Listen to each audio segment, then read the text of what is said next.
Shalom, family. We're gonna start soon.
Salaki, y'all. We about to get started.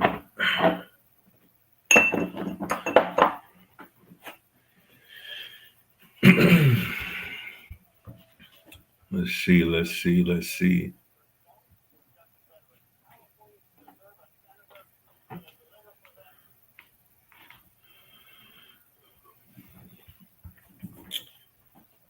All praises. First and foremost, I want to start off by giving all praise, honor, and glory to Yahweh. We do so by Shema Shak Yahushai. It's your brother Ayashawad out of the Bay Area. Officer 15,000. We started super late today. I was supposed to start like 10:15, 10:30. But I'd get some rest, clean up a little bit. But we here. We just gonna go right into it. Titled video, Meals of Zeal, number 8. Mount Sinai, Split Rock, and Mount Horeb, and Noah's Ark found. What does this mean? The proof of the Bible, the proof of the Israelites. The narrative, the biblical narrative is true and factual and archaeological. And we're just gonna watch the video. I'm not even gonna go into the Bible too much, but we're gonna go right into the video because I'm pretty sure a lot of people haven't seen this. But we're not gonna watch the whole thing. It's just like a 2-hour video. But we can go right in and see what it's talking about. You see, discovery of the runaway. This is an Edomite, of course. The video wasn't shot in 2022 either, but obviously they're producing it right now. But he's been doing this research, well, particularly about the Noah's Ark. I know that for sure. It was like in the early 80s and 90s. But over time, this whole body of work came out 2 years ago. So we're just gonna go right into it, and I'm gonna stop and pause and describe what's happening as we move along. And I'm gonna reference the Bible as well, but the information is definitely self-explanatory. So let's just start.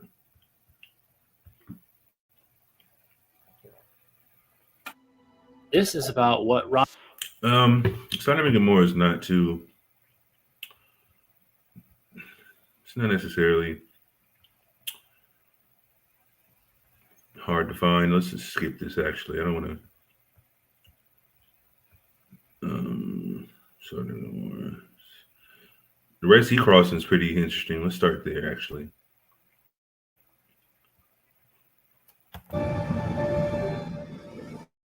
And the Lord overthrew the Egyptians in the midst of places. Sodom and Gomorrah is self-explanatory. We know about that. I'm just going to skip up to the major ones that people don't really research.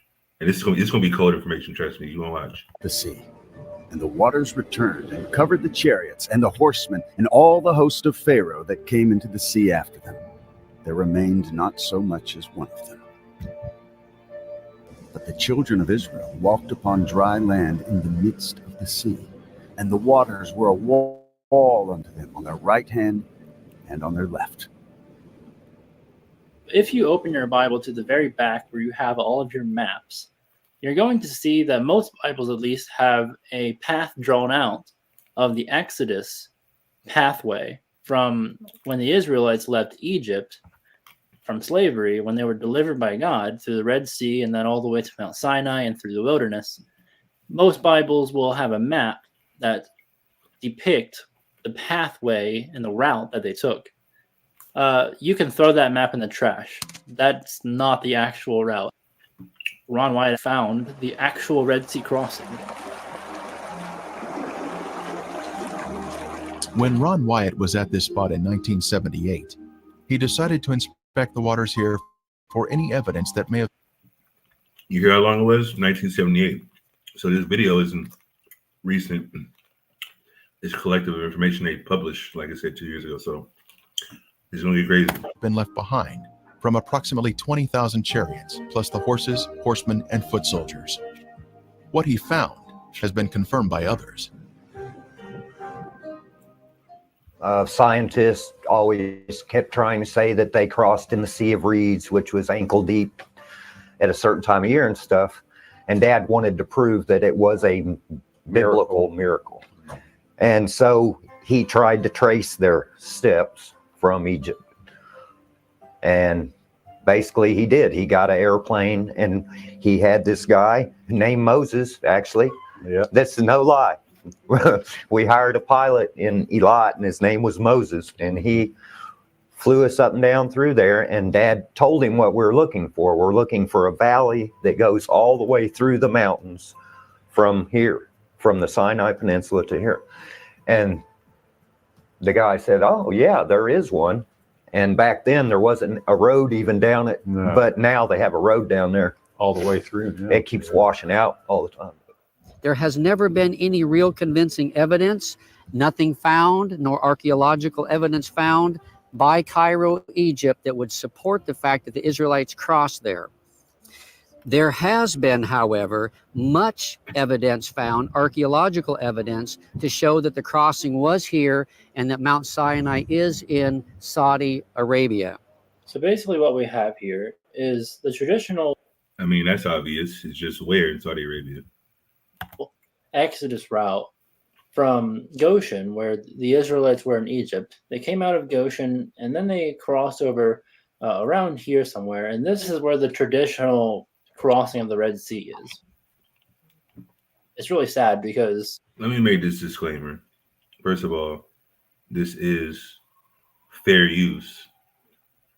And I don't agree with everything they say here. But we'll see and how it goes. Because like I said, I don't remember everything he says, but I have watched this before. And like I said, we'll learn together. They're basically saying that Egypt's chariots got drowned in this really shallow marsh-like area. They will keep the traditional site of Mount Sinai, and they'll put it here, not because of evidence they found, but because Constantine's mother said this was Mount Sinai. So the scholars, with all their wisdom, go along with Constantine's mother, and in order to do that, they got to put the Red Sea crossing over here, because it wouldn't make sense over there. And they also say that this is the real Red Sea crossing because in the Hebrew, it's the Sea of Reeds, the Reed Sea. But if you actually look into it in other places in the Bible, it describes this area right here as the Red Sea as well. So this is also the Red Sea in the Bible. So anyways, the actual Red Sea crossing, they ended up at this beach right here, and then they crossed right here. So the actual Mount Sinai is in Arabia, According to scholars, it's where Constantine's mother said it was. But according to Paul, the apostle, it's in Arabia. And that's where it actually is. And we'll look at that next. But here's where the actual Red Sea crossing is. The actual route starts here, goes down through here, and then they get entangled in the wilderness. And let me see if I have a map. So we cross over. Let's go back. This is what they're saying. Egypt over here, but this wouldn't even make sense because, first of all, let's go back. Let's go back here, actually. What did he say the first time?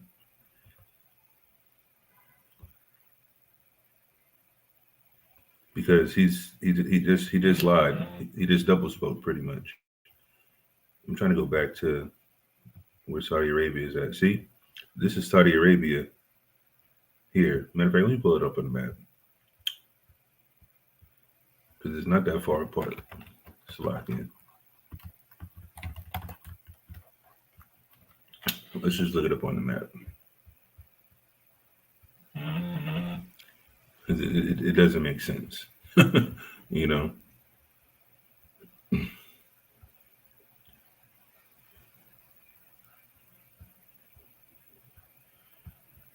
Let me stop my screen on this side. This guy is like I said, it's not a problem if you want to tell your side of the story or what you research, but we have to make it make sense. Salaki, 1 second.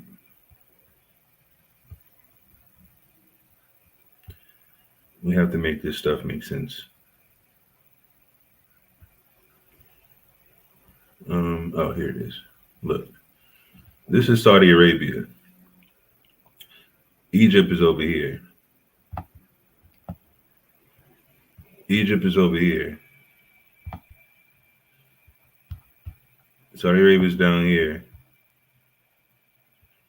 This isn't Saudi Arabia. You see the map? Saudi Arabia is down here.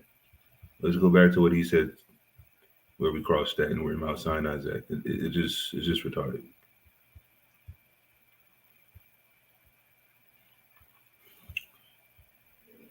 Look.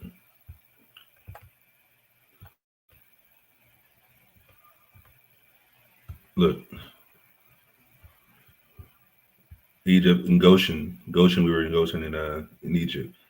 He's saying we went across here. This is the wilderness of Sinai.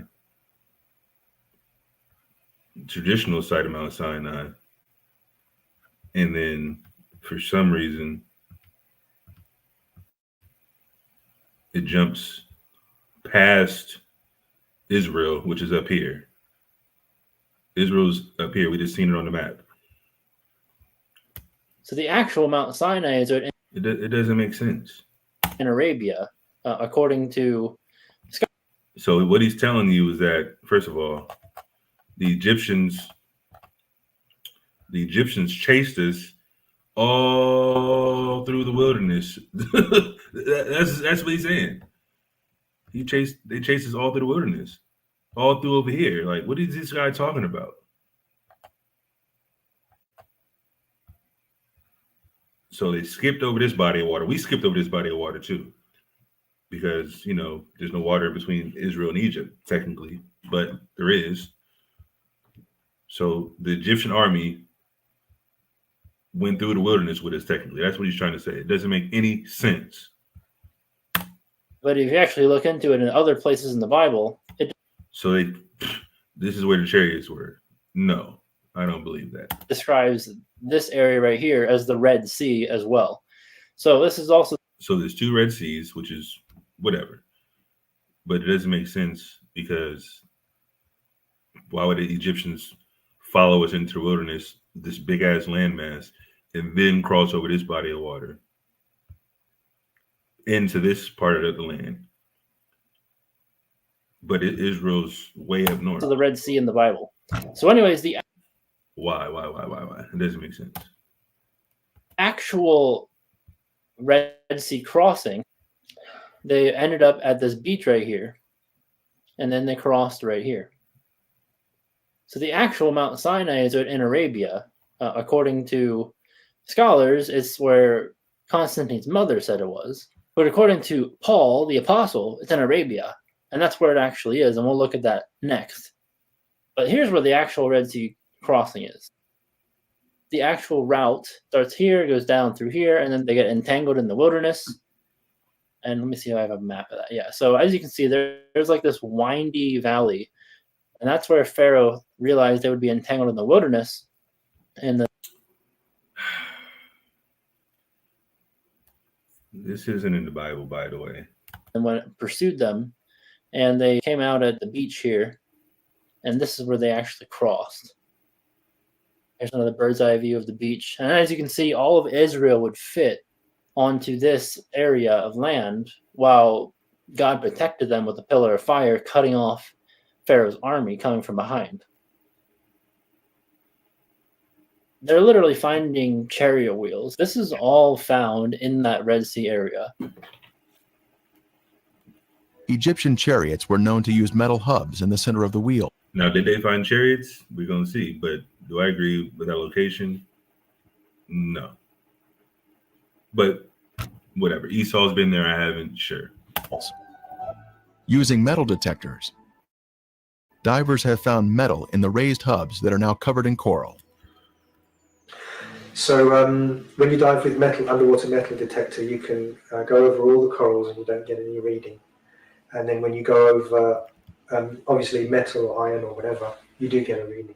So that's the way you know that if you've got a real shape and you get a strong metal reading from it, then that would be the difference between just a round coral and something that could potentially be a chariot wheel.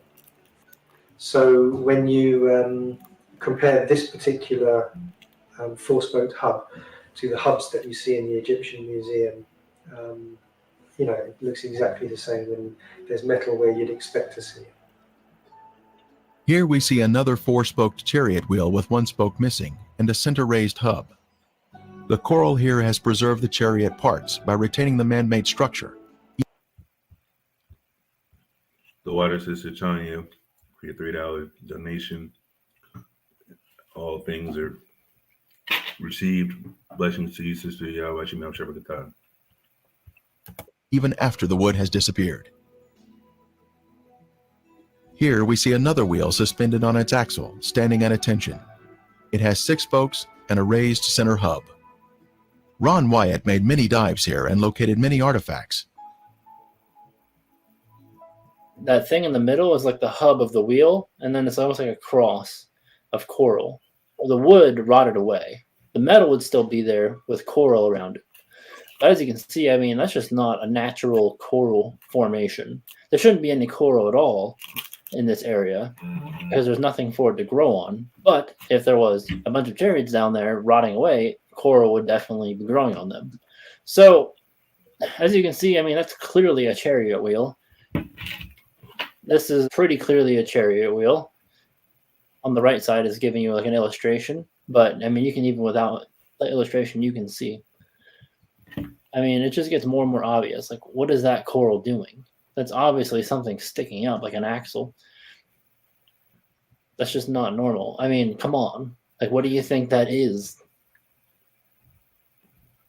There's also a gold one found. And I mean, if you don't think that's a chariot wheel, I don't know what to tell you. That's a chariot wheel. The premier find here at the crossing site is this gold veneer that was left behind from a 4-spoke chariot wheel. The Bible tells us there were 600 choice chariots used in the chase of the children of Israel. This artifact was left behind at a depth of 200 feet. Since specialized equipment would be necessary to raise it to the surface, today it is still in the location where it was found. Because when Dad first did the cameras, I don't think we even had the scuba gear yet, did we? I think we were just our snorkeling first out trip, the we first didn't one. really find it. Look at Esau. Country as hell. But hey, they got the access. except we found the spot where we thought that it was. But when the we crossing actually was. did go scuba diving, Dad bought 2 little underwater Kodak cameras, and that's what the underwater pictures were taken with. I took a picture of 3 different wheels. The golden chariot wheel picture got drowned in one of the cameras, and the other camera had a bunch of chariot wheels, but not the gold one. Me and Ronnie went down and touched. We touched the gold chariot one. wheel. Yeah. Somewhere around 180 feet. Yeah, it was right around there. Like Ronnie said earlier, we were swimming about 30, 35 feet where you can stay all day, whatever, 32 feet. So But we then were up we there would go swimming down. around, and if we saw anything, we'd go down. On a number of trips, we've brought metal detectors to Nueva, and these reveal that inside the coral there is metal that would be consistent with what we'd expect from finding remains of the Egyptian army. Might skip ahead because this is not really the juicy stuff, if you want to call it that. You know what I mean? Now, some people have asked, well, if that's the case, why don't you just bring up artifacts, some of this coral that contains this metal? There's a very simple reason for that. As you can see on the sign, it's strictly forbidden to touch or remove any coral in the Red Sea. So for us to do so would be violating Egyptian law. Further south in the Gulf of Aqaba, you can see that things have been washed up on the land, like sea stars, corals, and other things twisted into one another, like a disastrous whatever. Like a washing machine has been treating the material, so to speak. And also in that kind of material, we can find bronze. And bronze is a metal that's made by humans, so it's not a natural one. You can see how rugged these mountains are. And much of the Gulf of Aqaba is just as rugged underwater. So if God... So here's my thing. You mean to tell me the Israelites was tracking over mountains, running from Egyptians? I mean, hey, I don't see that. If God had parted the water with the underground terrain looking like this, it would have been impassable. There are 2,000-meter high mountains around the Gulf of Aqaba. There are 2,000-meter deep. Oh, that's where they're saying that we all stopped at right there for the Red Sea split. Deep waters in the deepest section. Huge falls from the peaks to the bottom. You can ask the question, how can we cross the seabed? I mean, we just take away the water. We don't talk about the water. But how can you just cross? First, you could not have any mud on the seabed. You need a solid ground. Horses should be able, full speed, going across that material, whatever the material is. In the middle of the Gulf of Aqaba, there is a shallow section, relatively speaking, shallow. And the interesting thing is that the downhill slope and then the uphill slope on the other side is within the criteria for wheelchairs in the US. You know, it can't be too much uphill or downhill with a wheelchair because it's too much work, so to speak. So the downhill slope and the uphill slope is within these limits. That's a scientific statement. This is the Wadi Watiya. This is the canyon that connects the Sinai Desert to the Red Sea. And you can see these very rugged mountains. If you're walking down this canyon, you've got to follow it all the way. You can't go left or right. We find in Exodus chapter 14, verse 3, a description where Pharaoh would say, the children of Israel are entangled in the land. The wilderness has shut them in. That's a perfect description of this wadi leading down to the Red Sea.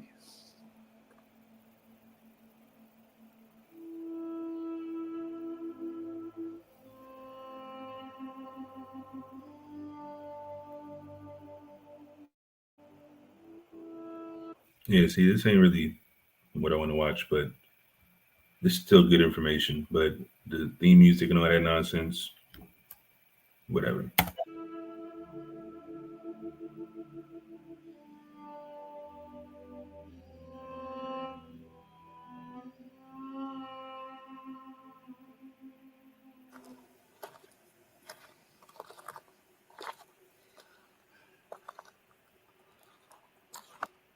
Finally, after walking about 30 kilometers through this wadi, they come to the Red Sea. You can see behind us the Gulf of Aqaba, and behind that... Wait a minute. I thought we traveled... Listen, they just said we went all the way across the wilderness of Sinai, right? And like I said, that means it would have took them days to get to the other side. But whatever. I'll let, like I said, it's about the information. I don't agree with the location, things like that, but whatever. The mountains of Midian.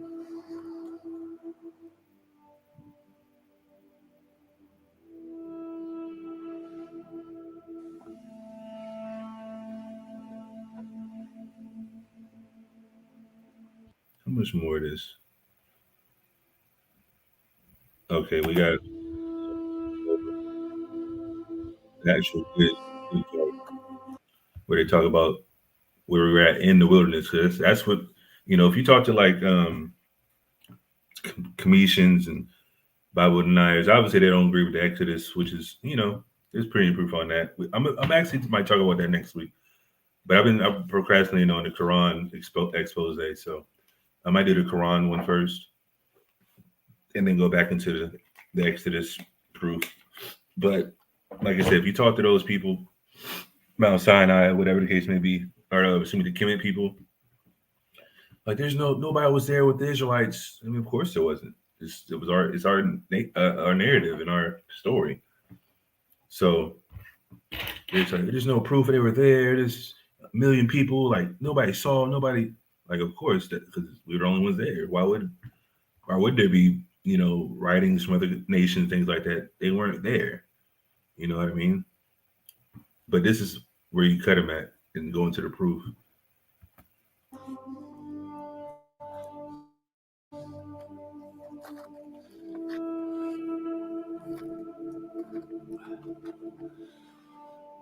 Josephus described the mountains around the Red Sea crossing site as impassable by reason of their roughness. You can see these mountains here around Nuweiba Beach are extremely rough. You can see the loose rock, the shingle, very hard to climb and very dry and barren. Had the Egyptians attacked the Hebrews at the Red Sea crossing site and they'd scattered through these mountains, it would have been an absolute disaster for the Israelites. The interesting thing is that the gravel at the location. Yeah, this is why I think this is going to be cold. Because, well, I'm going to let them explain it. I'm pretty sure it goes into it, but like I said, I haven't watched this in a little bit, but it should describe how we just referenced when the Egyptians were right behind us and the Most High the angel made that fire come down and block them. This should be the location or the explanation for it. In the midsection of the Gulf of Aqaba. Since it's shallow there, the tidal current goes back and forth and keep this clean. And immediately when you take away the water, it's like concrete. It's very, very solid. So no problem with the horses, no problem with the chariots, no problems with the oxen and the oxen chariots and so forth. Just good across. Since there are chariot parts on this side of the Red Sea crossing, could there be other chariot parts on the other side of the Gulf, showing a continuation of artifacts? On the shore opposite of Nuweiba, inspection of the seafloor in Saudi Arabia has also been conducted to see if chariot parts can be found on this side of the Red Sea crossing. While investigating the Saudi Arabian waters, Viveka Pontian found this beautiful round chariot wheel specimen with a raised center hub. Which we already seen. This is confirmation of the chariot parts continuing to the other side of the crossing site, opposite Nuweiba. They also found a human femur bone, possibly a human rib cage, which is really hard to see, and a horse hoof. Horses are not on the Sinai Peninsula today. So, okay then, where does that come from? Why is that in the Red Sea crossing? So I think there's enough evidence here to easily conclude that this is the actual Red Sea crossing. And as we'll see in a moment here, this is definitely the Red Sea crossing because Mount Sinai is on the other side of it. According to them, but sure. they passed through the wilderness of Sinai to get to where? Saudi Arabia, but we saw the map of Saudi Arabia. Like I said, we just gotta chew the meat, spit out the bones.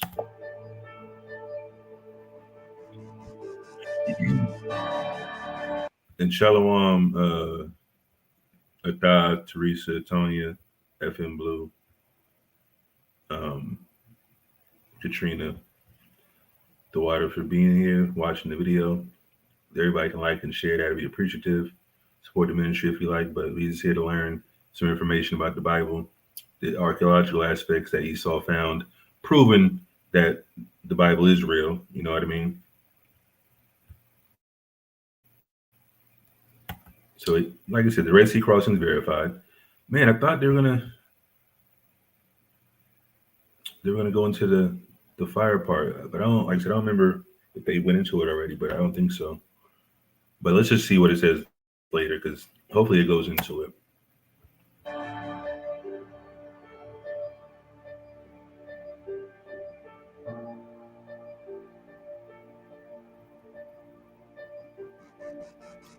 Sodom and Gomorrah, Red Sea crossing, now Mount Sinai.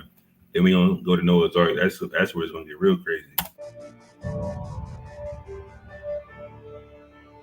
And the smoke thereof ascended as the smoke of a furnace, and the whole mount quaked greatly.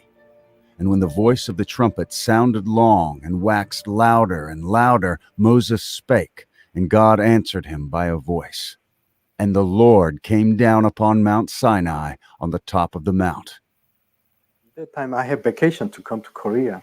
When I see my Man, and they got them bastards talking about the Bible. It's crazy, man. But whatever. I forgot about this part. my father, he said, look, I have been to pilgrim, but why is very big different, the Bible and Sinai Mount? And then I said, you are the elder in the church. How you say like that? Don't talk like this. He said, no, it's something different. And then he gave to me the videotapes. And then when I see this showing about Ron Wyatt, he said he had been to the northern part of the Saudi Arabia in Midian wilderness. Then he said Mount Sinai is there. So I was very much strange because since I was a child, I read so many times the books. But I'm just reading the book, but never match on the map with the Bible. The tradition that the mountain in Egypt's Sinai Peninsula is Mount Sinai only dates back to the 4th century AD. New research based on Jewish, Christian, and Islamic sources indicate that there is a tradition that is 600 years older. And according to that tradition, Mount Sinai is in northwest Saudi Arabia. This other tradition points to Jabal Makla, a peak on the mountain range known as Jebel al-Lawz, as the true mountain of... Here we go again. So let's just say this is accurate. We already went over the map. We was up here by Egypt, went all the way through this land and crossed right here. But like I said, this is Saudi Arabia and Israel's north of here. So we went past Israel, then back up. No, it doesn't make any sense. But whatever, let's just listen to Esau.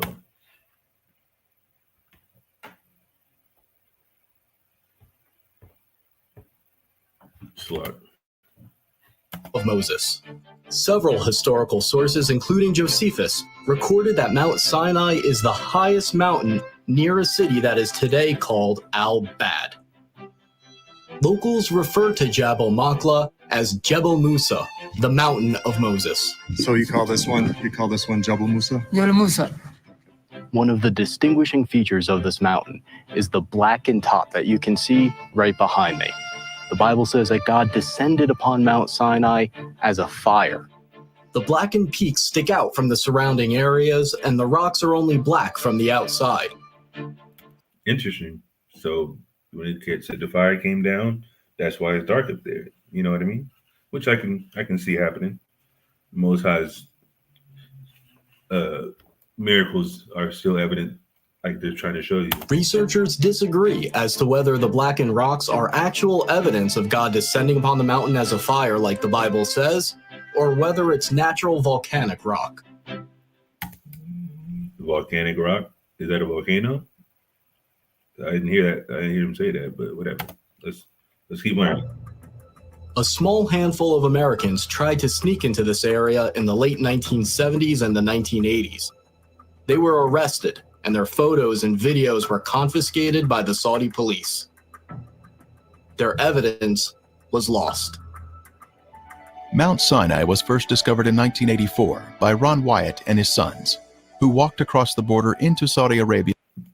See how long ago they discovered this? Yeah, without a visa, in order to document the evidence here. After seeing the mountain, he and his Wait a minute. Esau just went in there without a visa? They don't give a damn. That's pride. sons were captured and were accused of espionage. They spent 78 days in prison, awaiting execution, before they were finally released. After Ron Wyatt was there, the Saudi government, they know that this place is important. And also they have a special investigation all around the mountains. They found so many stone structures and many ancient rock inscriptions. The local peoples, they call it the Jabal Lows. Jabal Lows, Jabal means Arabic is the mountains, and Lows means the almond. It's something strange, Arabic and Hebrew name is same, Lows. But in Saudi Arabia, actually, it's not growing the almond tree, except these mountains. God ordered to Moses, the Oholiab and Bezalel, two. I can't stand him and the voice, the look, it's everything about these heathens. Persons giving them the knowledge to make menorah by the God. How they made menorah? 3 branch and other side 3 branch. It's like almond flour. And thou shalt make a candlestick of pure gold, 3 bowls made like unto almonds, with a knop and a flower in one branch, and 3 bowls made like almonds in the other branch, with a knop and a flower. So in the 6 branches that come out of the candlestick. Then 12 tribes had problems that times. Moses ordered to every tribe to the staff, put the name of the tribe, and then they put in the ark. Morning times, found out the Aaron, his staff, almond tree and almond flower was there. And take of every one of them a rod, write thou every man's name upon his rod. And thou shalt lay them up in the tabernacle of the congregation before the testimony, where I will meet with you. And it shall come to pass that the man's rod whom I shall choose shall blossom. And it came to pass that on the morrow Moses went into the tabernacle of witness, and behold, the rod of Aaron for the house of Levi was budded, and brought forth buds, and bloomed blossoms, and yielded almonds. How to match this mountain name and this almond? But also, why is matching the Jabal Lows and the Hebrew and Arab is same word, same meaning?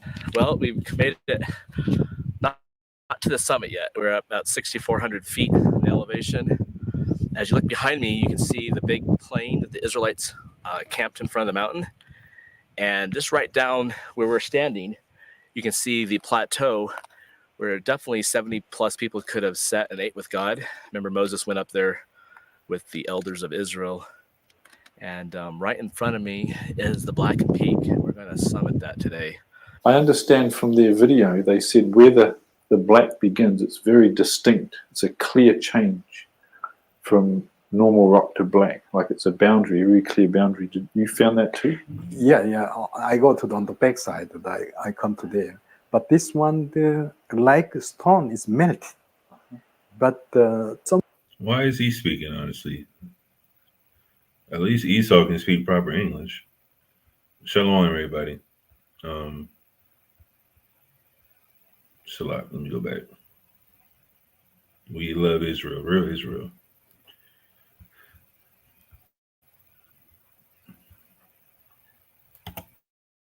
Some of them, they arguing, said, oh, this one volcanic stone. But volcanic stone, if you broke inside, also is black. Yes. But this one, only the outside is blackened. 20 to 30% from the top of the mountain is blackened. But it's go down is normal. Yeah, it's not like a volcanic stone. Different, very big different volcanic stone. Okay, we are at the line where the stone changes color between the black stone and the white, pink, whatever you want to call it, granite. And here's a blackened boulder. And we're just looking at it, and if you pull off this piece, inside's a different color. That's kind of pinkish, but the outside Some good observation. is black.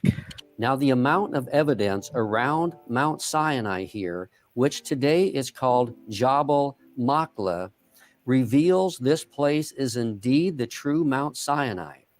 It is all quite convincing. So let's now look at all of the evidence here at this Mount Sinai, which is known again as Jabal Machlah. First of all, the Bible states that the Israelites camped at the base of Mount Sinai for around a year.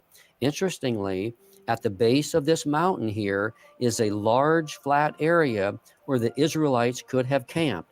It is huge in size and had streams of water and pasture land for their livestock to graze.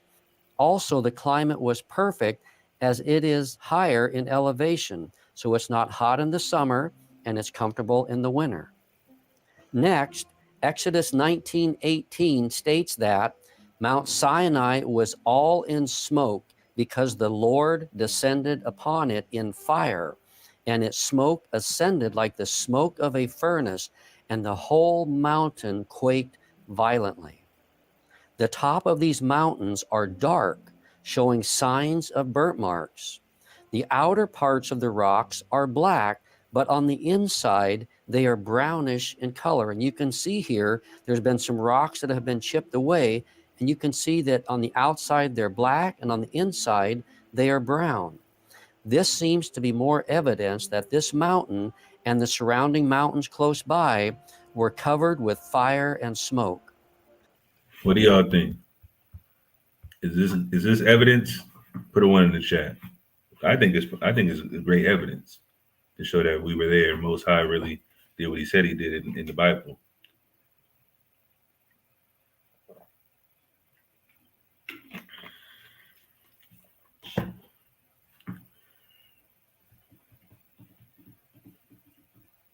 Yeah, a few ones.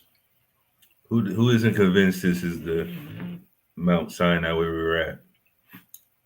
Or you can put a 2 in the chat if you want.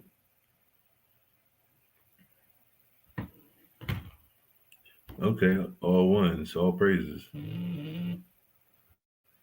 Let's keep watching. It's gonna get deep. Now, from Mount Sinai, God gave the 10 commandments to the nation of Israel and supernaturally wrote them on tablets of stone with his own finger. This was an earth-shattering event. Scripture says the mountain was on fire for 6 days and appeared as if it was going to be consumed. And the Israelites who saw this were terrified. Why are they showing Charlton Heston as Moses? This is madness. Now, we know damn well Moses wasn't no damn devil. And they definitely like to portray our people as white. But let's just read the Bible real quick. Let me stop sharing my screen for a second, because these devils have nerve. They got a whole lot of nerve. I know that movie is popular, but John Aparicio, why'd you put 1 and 2? What's going on with this guy? But let me just read the Bible real quick before I forget. This is Exodus 4 and 6. And the Yahweh said furthermore unto him, put now thine hand. Let me start up, because this is talking about Moses. Verse 1. And Moses answered and said, but behold, they will not believe me nor hearken to my voice, for they will say, the Lord had not appeared unto me. So it's talking about Moses. So this is talking about Moses, verse 4. As we can see, verse 6. And the Lord said furthermore unto him, put now thy hand into thy bosom. So he has like a jacket, put his hand into his bosom. And he put his hand to his bosom, and when he took it out, behold, his hand was leprous as snow. So he has a white hand after he puts it into his bosom. So Charles and Heston is already white. So that can't be what happened if that's true. If the portrayal of him in the movie is the truth, excuse me. And he said, put down thine hand into thy bosom again. And he put his hand to his bosom again and plucked it out of his bosom. And behold, it was turned again as his other flesh. His other flesh was melanated. That is simple arithmetic, logic. You know what I mean? Let's go back. They put Charles and Heston, and these are supposed to be the Israelites. Them devils would not survive in that heat, in that sun. As they beheld everything that took place. The Bible also speaks about how Moses and 70 elders of Israel went up the mountain to worship God. The elders were to stay at a distance from Moses and could only go part way up.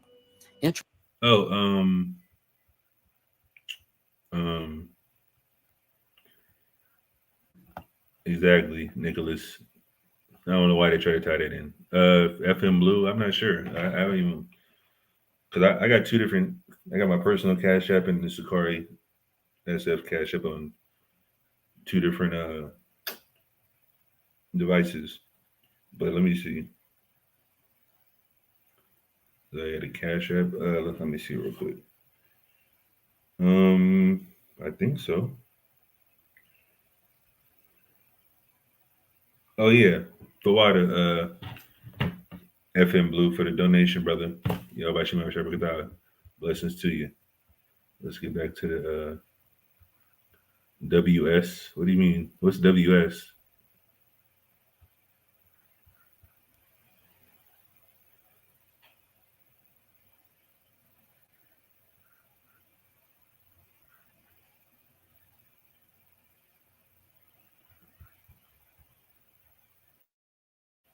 Interestingly, there is a natural plateau partway up the mountain where this event could have happened. Another piece of strong evidence is that at the base of this mountain, an altar has been discovered. This would match what Scripture states in Exodus 24, 4 and 5. And Moses wrote down all the words of the Lord. Then he got up early in the morning and built an altar at the foot of the mountain with 12 memorial stones for the 12 tribes of Israel. Interesting. And he sent young men of the tribes of Israel, and they offered burnt offerings and sacrificed bulls as peace offerings to the Lord. Now, at the very base of this mountain are extensive remains of an altar and a complete system for animal sacrifice. There are corrals where the animals would have been kept and an altar at the front of it. There have also been discovered animal bones here underground. More proof. Because we were shepherds and things like that. So, and we did plenty of animal sacrifice. So of course we had animals with us at all times. And they said they discovered the remains of those bones and the altar at the foot of the mountain, as it says in the Bible. So, hey, I'm just presenting the evidence that Esau found for us, because we know what the Bible says: the earth shall help the woman. And obviously, Black people, we're not going over there researching, doing archaeological finds and digs, but Esau is just helping us out. You know what I mean? Before he gets destroyed. You know. Scripture also refers to 12 memorial stones or pillars for the 12 tribes of Israel. Interestingly, there are stones by this altar that perfectly match the biblical record. The Saudi locals say that in the past, these stones were much more evident and could be seen much more clearer, and that the platform was more intact as well. Also, Ron Wyatt documents having found one of the pillars that had Hebrew writings on it. I would love to see that. It's quite fascinating that everything here matches perfectly the biblical account of this event. Near the altar of Moses and the 12 pillars, Moses read to the Israelites the book of the covenant, and they agreed to it. This means that Moses probably had a spot right above the altar that served as a stage to address the Israelites. Now, just above the altar of Moses is a large platform from where Moses could have easily spoken to the Israelites when the covenant was made. It provides a natural... Hey, I'll let Esau tell it. Like I said, they've been over there and seen some things and discovered some things. Hey, could it be true? Of course. Could it be misinformed and at the wrong location? Possibly. But we're just watching. We're enjoying the information. Like I said, I definitely know for sure that he's right about a few of these things. place from which to speak, and the Saudi locals talk about how sound travels here like a natural amphitheater. Another fascinating discovery at the base of this mountain is the altar upon which Aaron set the golden calf, and all Israel worshipped before it. On the top of these rocks is the main rock that shows a flat spot where the golden calf might have been placed for all Israel to see. Below the rocks is where Aaron would have made an altar to this golden calf. Now, Exodus 32 provides all the details. It says, "Now when the people saw that Moses delayed in coming down from the mountain, the people assembled about Aaron and said to him, 'Come, make us a god who will..'" See this bullshit? All these damn Edomites, the hell? Of course they got spray tans on. Like, this is madness. "Go before us. As for this Moses, the man who brought us up from the land of Egypt, we do not know what has become of him." Aaron said to them, "Tear off the gold rings which are on the ears of your wives, your sons, and your daughters, and bring them to me."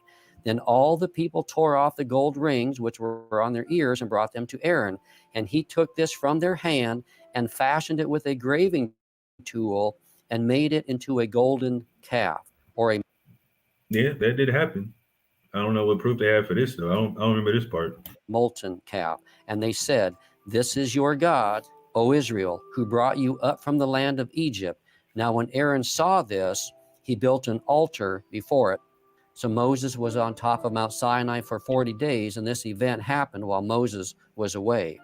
Now, interestingly, this golden calf was a representation of the Egyptian false god Hathor. True. It was one of Egypt's main gods. You can see images of this false god that look very similar to the paintings on these rocks here.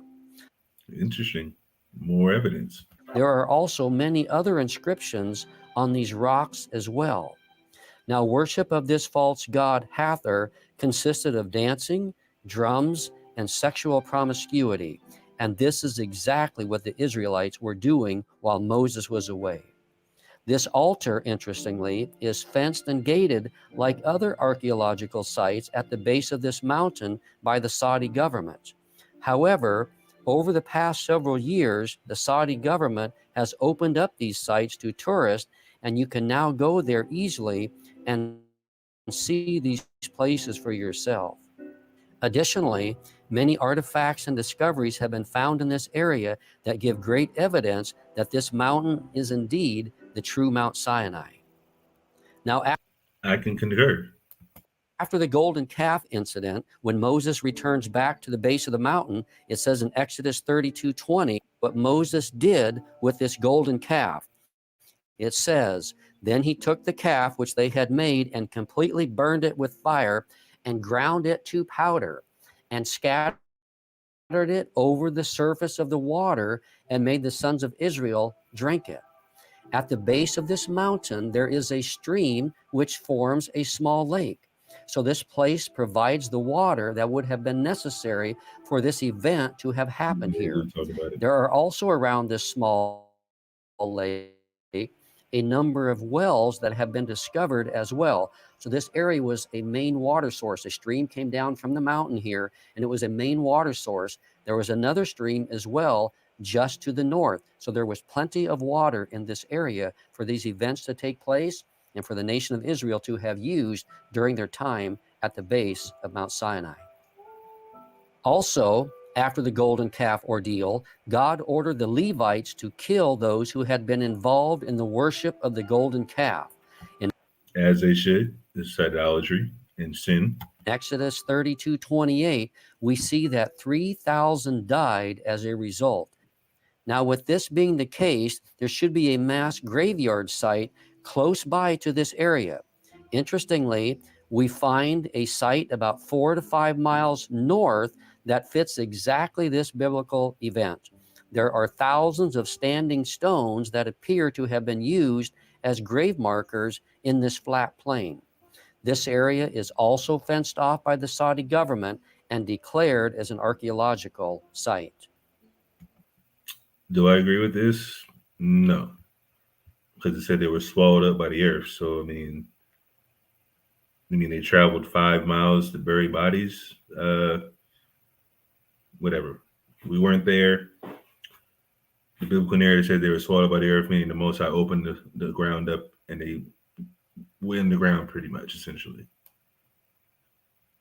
But let's just see what they say after this. Also, close by to this mountain, there has been found a menorah painting which gives evidence that the Israelites were in this area. What I know, the oldest menorah was... We were in the wilderness for 40 years, sir. So you mean to tell me they were only over there by where Moses was talking?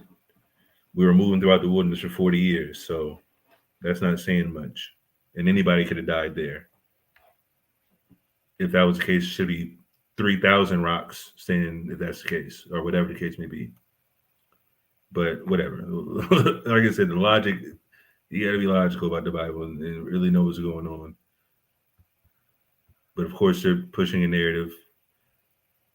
Most of the stuff, like I said, that's actually, we can see with our eyes. Sure, we can run with. But thinking that they traveled 5 miles to bury some bodies, they got swallowed by Moses, it just doesn't make sense. AD 70, Roman Titus, he took to the Rome, you know. After that, they don't found the oldest menorah up to today. But what I found, this menorah inscriptions is very old. Why? Around this menorah inscriptions, there is so many old letter was there. This old letter is very similar Hebrew letters, and call it maybe Talmudic. Talmudic, it means BC 13 to BC 15.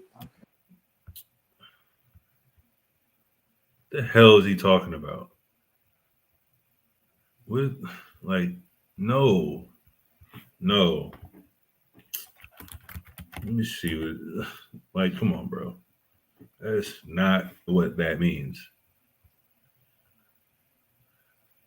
Like, why is he talking? Let me share my screen. Ammon doesn't have any clue what's happening. He said Talmudic means 1300 to 1500 BC. No. Talmud. Matter of fact, let's go to the term he used. Talmudic. Adjective of or relating to the Talmud. What is this guy saying? Like, what's wrong with this dude? And the Exodus wasn't in 1500 BC either, so why would he say 1300 to 1500 BC? Like, whatever. Some people do say, I mean, most Edomites are, it's a dude named John Roll or whatever it is. He says that the Exodus was around 1500 BC, which we don't agree with, but this idiot, let's just reread what this idiot said. It's very similar Hebrew letters, and call it maybe Talmudic. Talmudic, it means BC 13 to BC 15. We just proved that wasn't true. Stupid. It's almost Exodus times. This letter with menorah together here. So let me tell you, that place is Arabia. That place, why there is the Jewish mark on it there, and that place, why all the Hebrew letter is there. Unfortunately, this painting has been chiseled away in recent years, but older photos and documentation clearly prove its existence, and even what has been chiseled away shows the outline of a menorah. Damn, they try to deface the evidence, just like they did in New Mexico when they found the Los Lunas stone. It's crazy. We also know that God gave to Moses, while they were at the base of Mount Sinai for about a year here, the design of the tabernacle, and that it was erected at the base of the mountain. Now, we don't have any evidence of this tabernacle as being here. Hard to beat Gad. What are you talking about? Chicken fried rice. So go make some or have Ammon cook it up for you. Oh, you must be talking about him. So like, okay, I see what you're saying. So I get. Here, as it was mobile in nature. However, by taking into consideration the location of the mountain and the lay of the land, there is a place here that would be the natural location for it to be. It is flat, close by to the altar of Moses, and at the base of the mountain. Now, the Bible mentions how the prophet Elijah traveled to Mount Sinai and stayed in a cave there after his powerful confrontation. You see how, like, come on, bro. We went, this is what they said again. We went from Egypt over here, all the way over here, and we were in Mount Sinai, Arabia, for 40 years. But like I said, let's just go pull up the map again. Let's just go back.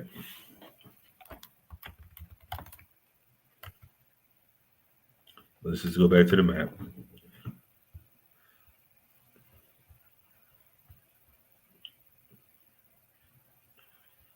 Can I zoom in on this?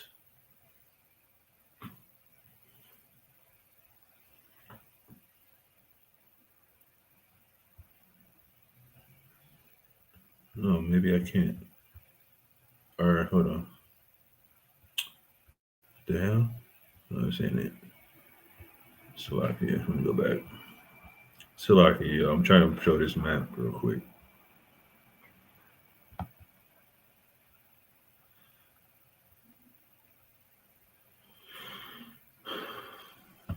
Okay.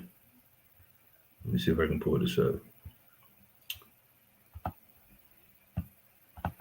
No, this ain't the good one. This ain't the good one. I need to show Israel.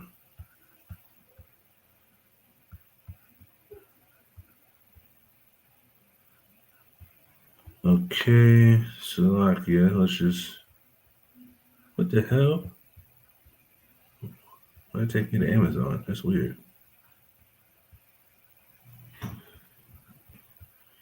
Let's go back to where I was showing y'all. Stop sharing this.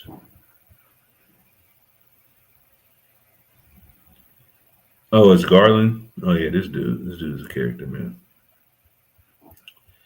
So here's what they're saying again. These are what these guys are saying. We were in Egypt.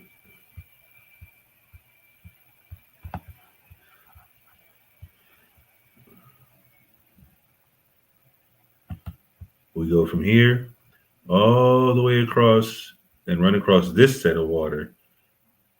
Why? We can just keep running if that's the case. But we go down here and cross here and then go back up. It doesn't make sense in my estimation. Supposedly they found all of this information, archaeology, things like that down here. And then we went all the way up north to go to Israel. But like I said, Saudi Arabia is right here, and Arabia is right here.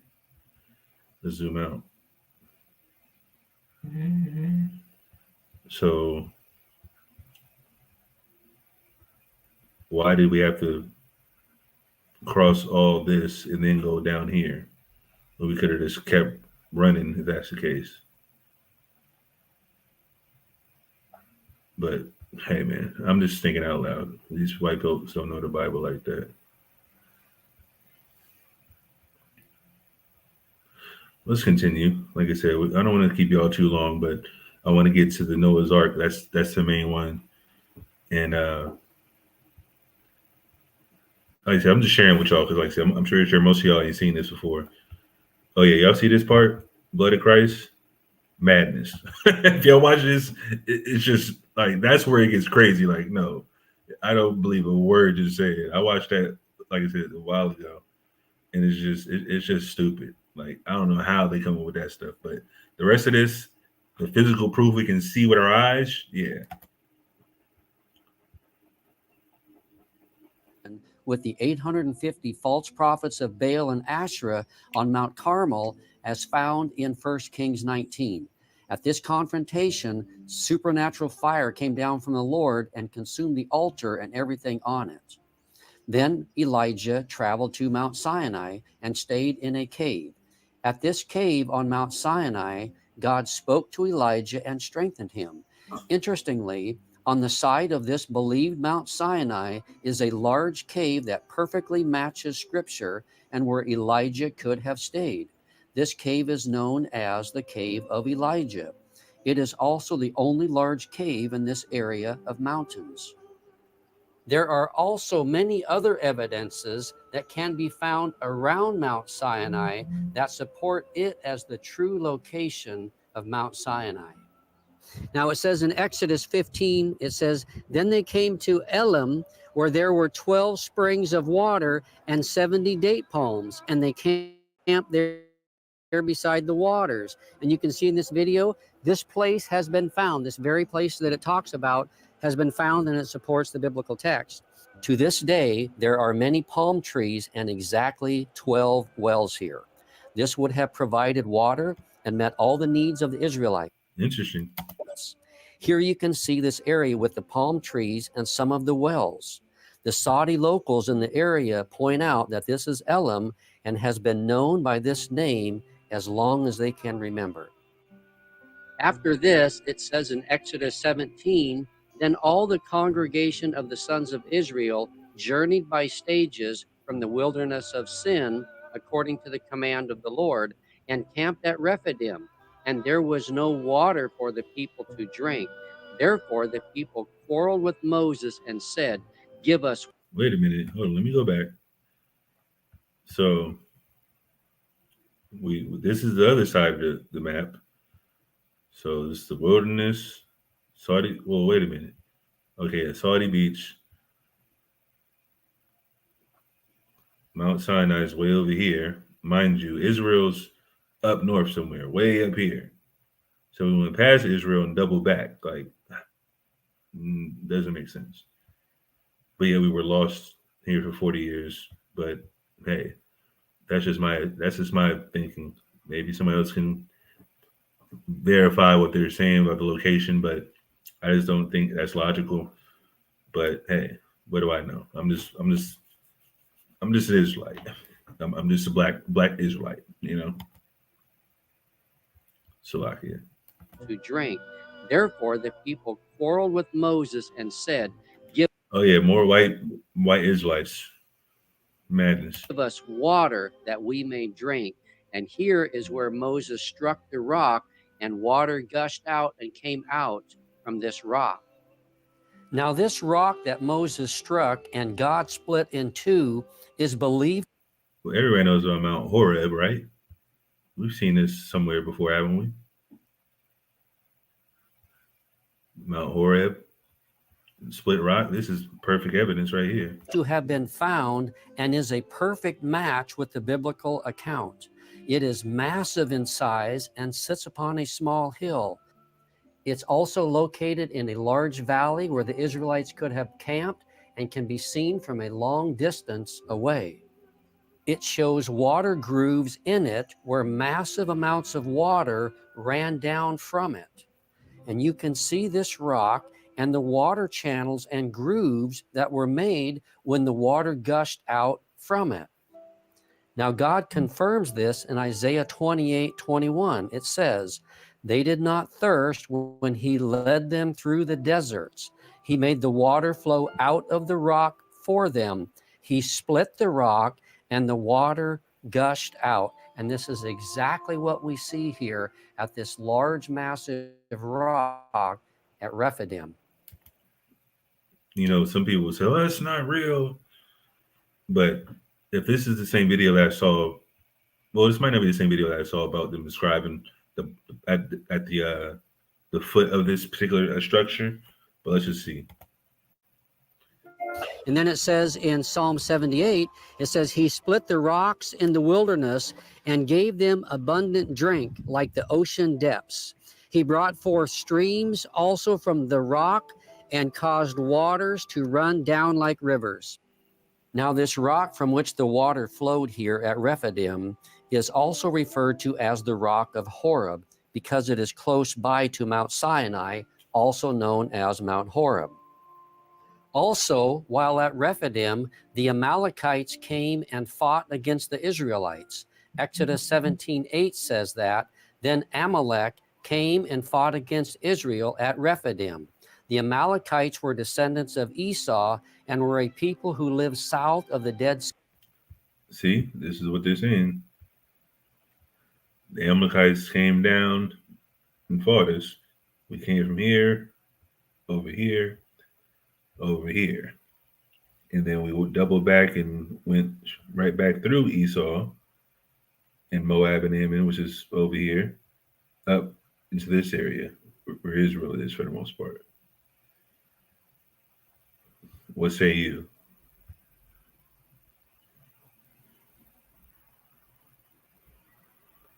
Horeb.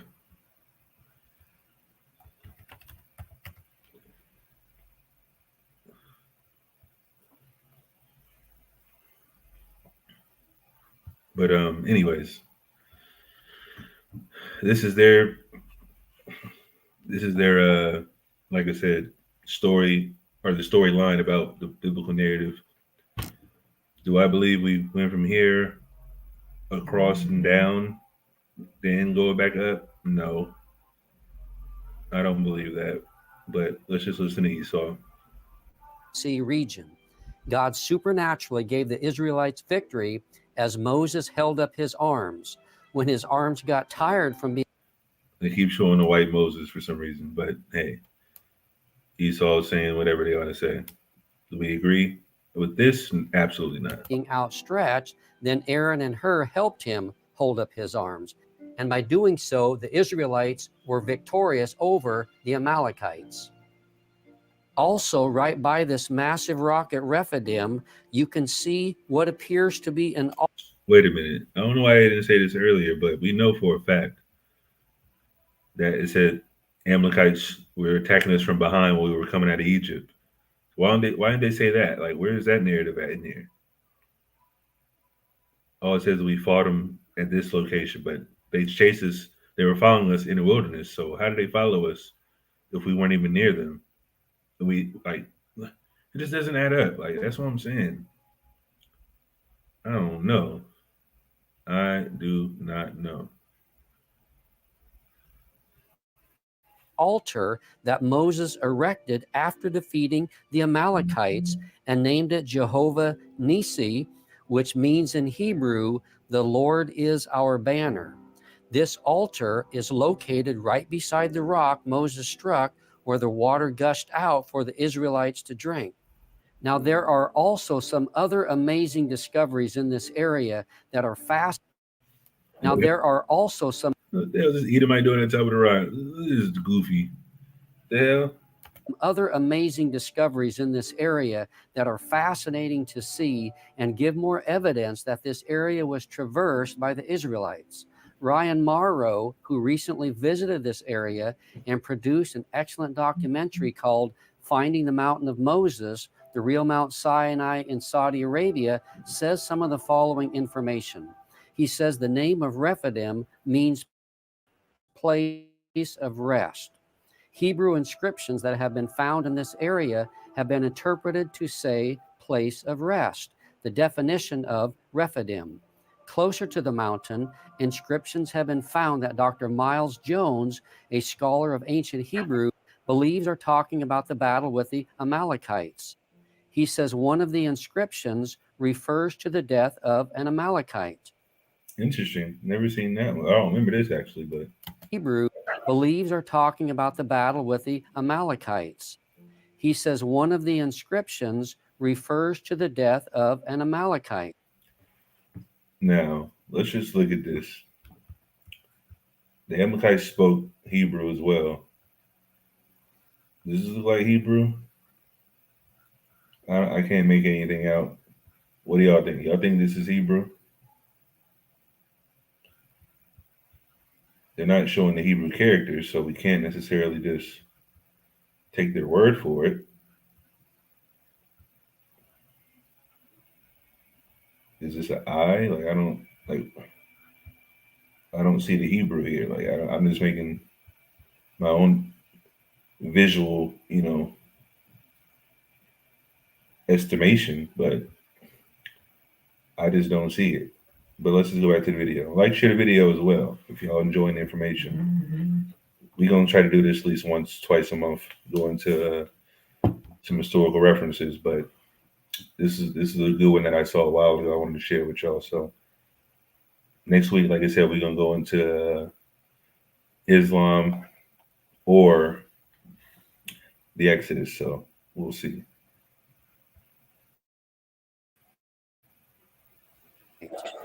Nearby, there are two inscriptions that Dr. Jones believes are marking where a Hebrew mother and daughter died. To go to the Jabal Lodz.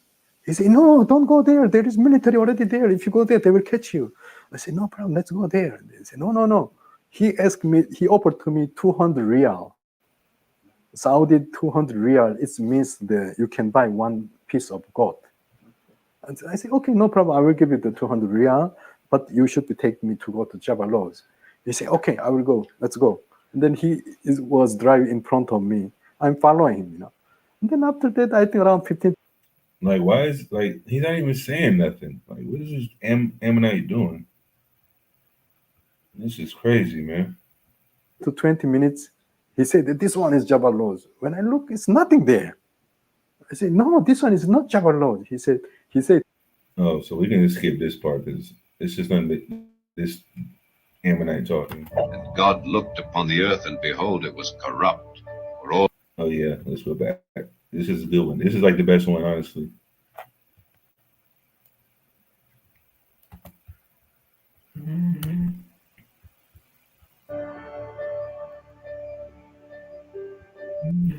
What do y'all think? Has Mount Sinai been verified?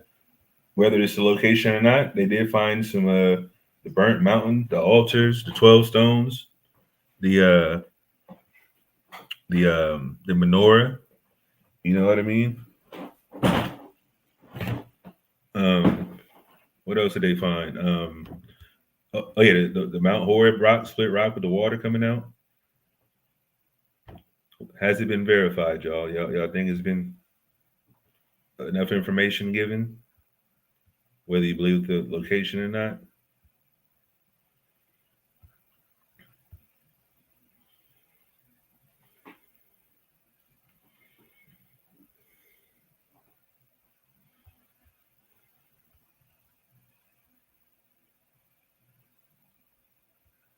All right, let's continue.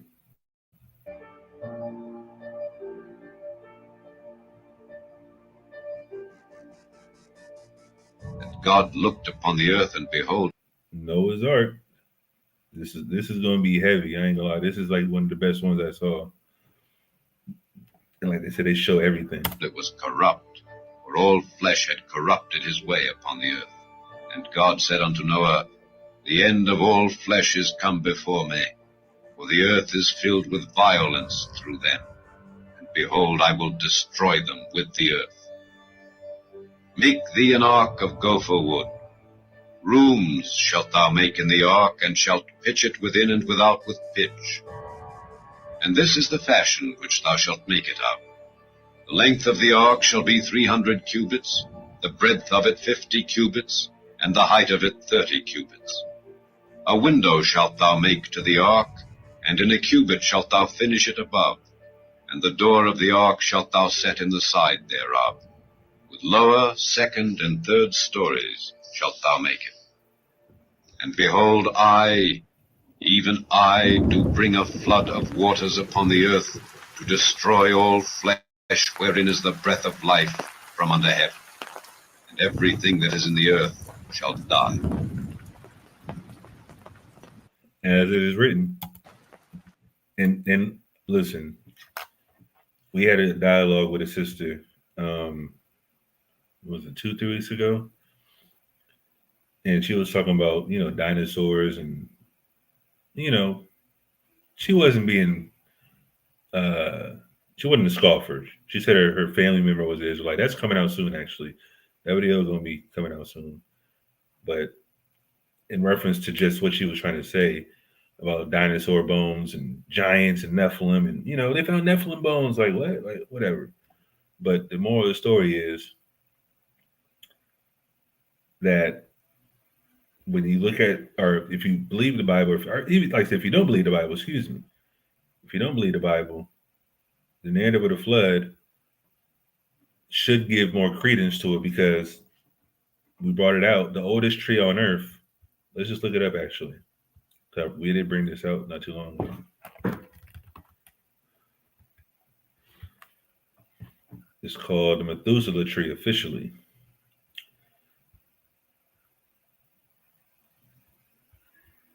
Let me share my screen.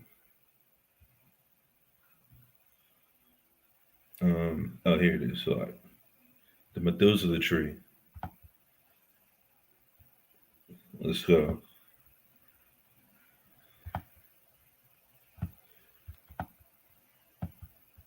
Pinus longavia is a long-living species of bristlecone pine tree found in the higher mountains of California, Nevada, and Utah. Methuselah is a bristlecone pine that is 4,855 years old and has been credited as the oldest known living non-clonal organism on Earth. Now, why is that significant? Because if the Earth is, what we believe, 12,000 years old, not necessarily we were here 12,000 years as far as people, but the creation of it and, things like that. If we're saying the Earth's 12,000 years old, and the oldest living tree is around 5,000 years old, that means there was a flood at one point in time. You know what I mean? Because the oldest living tree is only that less than 5,000 years old or 5,000 years old. There's another article that says that, actually. Let me see if I can find that. Because this is actually in California, excuse me. This is in California. It says they grow in Nevada and Utah, but the tree literally is in California. When was this updated? Does it show?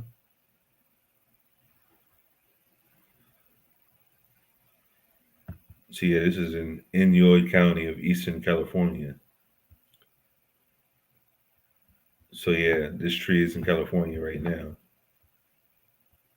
Great Basin bristlecone pine tree. 2833 BC. So it was around just after the flood. You know what I mean? But let's go back to the information. We just started with the Noah's Ark. I don't want to break up the video. Like I said, we're going to finish this real soon.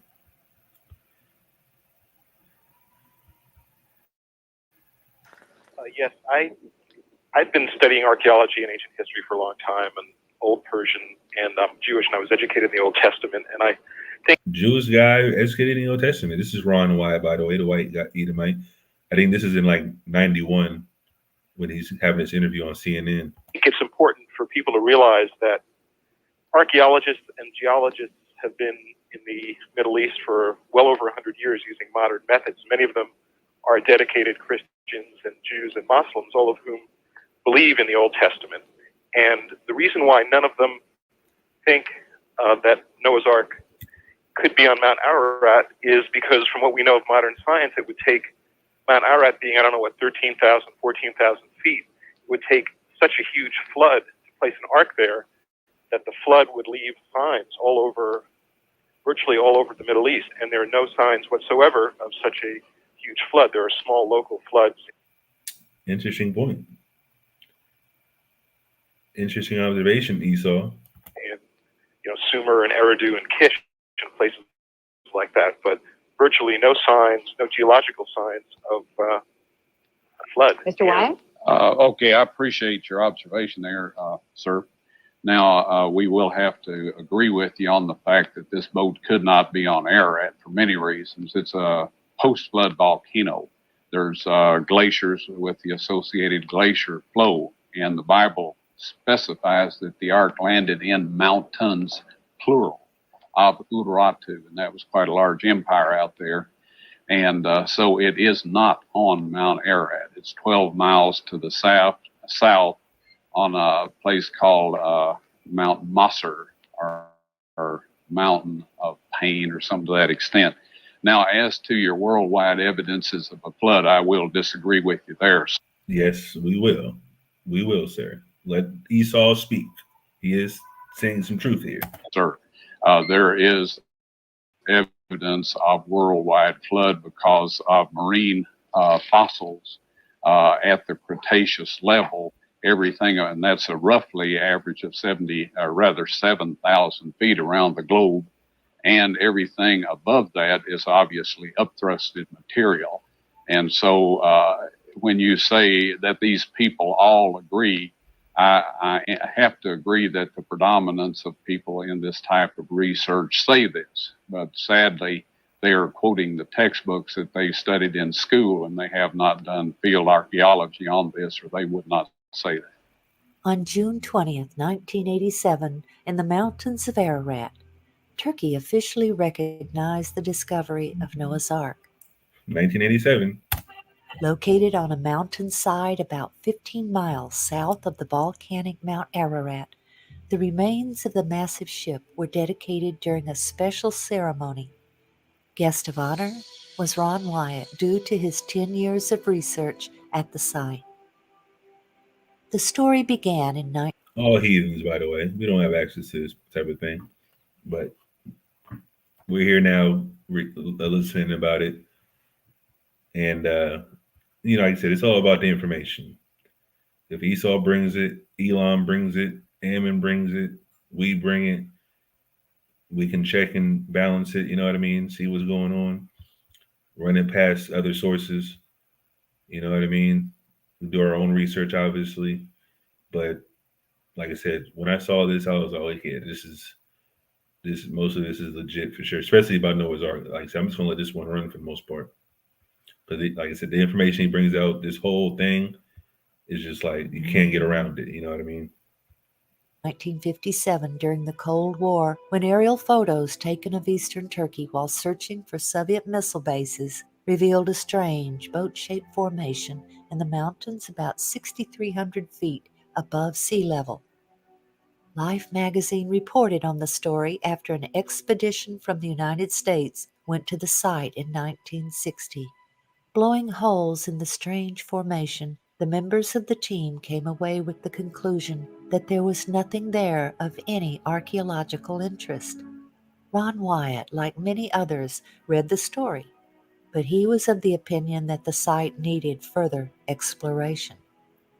There had been many claims of seeing Noah's Ark on the volcanic Mount Ararat, but Ron knew that it was a stratovolcano, and he believed that nothing would have been able to survive there. He noted the biblical account of the location of the ark. And the ark rested in the 7th month, on the 17th day of the month, upon the mountains of Ararat. On Ron Wyatt's first trip to the region in 1977, he didn't know where to begin searching, and he only had 3 days in the area. We were looking at all these mountains we were going through, and Dad realized, he's like, guys, you see how rugged this place is? He said, do you know that we have no clue as to what direction to look in once we get there? And we're like, yeah, because we didn't have the map coordinates. We had nothing except the picture in the book and, the area of where. Hey, Dark Child, they helping out the Israelites with this information, so they can blow up Turkey all they want. You know what I mean? That ain't our land. Let them do their thing. But that's funny, though. It was around Mount Ararat that it was taken. And so we were becoming real skeptical on whether we were going to get to see anything this trip. And then once we got off the train, we hired a cab to take us in to Dogobazit, the town close to Mount Ararat. And while we were driving, it was at night, and Dad said, guys, he quoted the scripture, And so Dad said we should all say a prayer that God help us know which way to look. And we basically all three just said a separate prayer, bowed our heads and said a separate prayer in the car silently. And just a few minutes later, the car died and everything went off. The headlights, the engine shut off, everything. So he had to immediately pull over because it was night. Now, you already said Esau prayed for directions. We'll see what happens. He couldn't see. And so he got up under the hood and looked, and he couldn't find anything wrong, didn't know what was wrong with it. And he just goes like this. He couldn't speak much English, so he just goes, and he sits back down in the car and tries it, and it starts back up. Well, during that time, Dad said, hey, we just got done saying that prayer, and then the car died. He said, just in case that was God's answering our prayer, let's pile up a big pile of rocks here on the side of the road to mark where this car stopped. Okay. So we did it. And then the car started back up, and we hopped back in and went on down the road, and it did it again. Everything, lights and everything shut off again. And we're like, oh man, and Dad said, well, hey, let's see what's going on.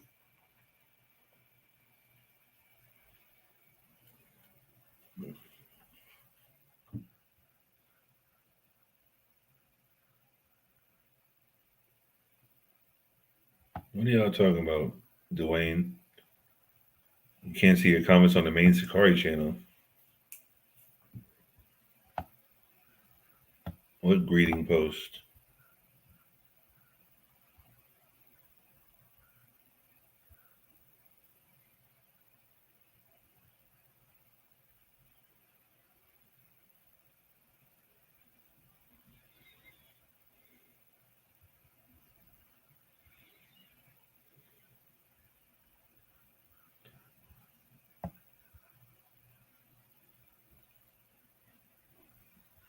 Anyways, let's pile up another pile of rocks here. And so we did that, and then sat there a few minutes, and the car started right back up again. And just went a few more miles, and it did it again a third time. And by then, my dad was a little skeptical. Even he said, well, guys, I think the car's probably just messed up. Yeah. He said, but just in case, let's pile up another big pile of rocks here, just in case this is something, And so we all figured, well, yeah, the car's just breaking down. And so then after that, the car started right back up, and we drove on into town and got our hotel room. Yeah, and then no trouble. Yeah, I got the hotel room. Then the next day, I guess we got a cab, and he took us out. It was somebody from the village around there. He was our guide, actually, and he took us out, and we found the pile of rocks, the first pile, and I guess we went to the first pile. Yeah. We had 3 piles there. I think we went to the first one first and walked out. It was hot. We had a canteen, ended up having a hole in it. So, yeah, we drank what water we could before it all emptied out. Yeah, so we all drank it so it wouldn't. Yeah, we all got sunburnt in that, but I'm not sure why Esau is even. I don't know. Never mind. I'm starting to dislike their voices.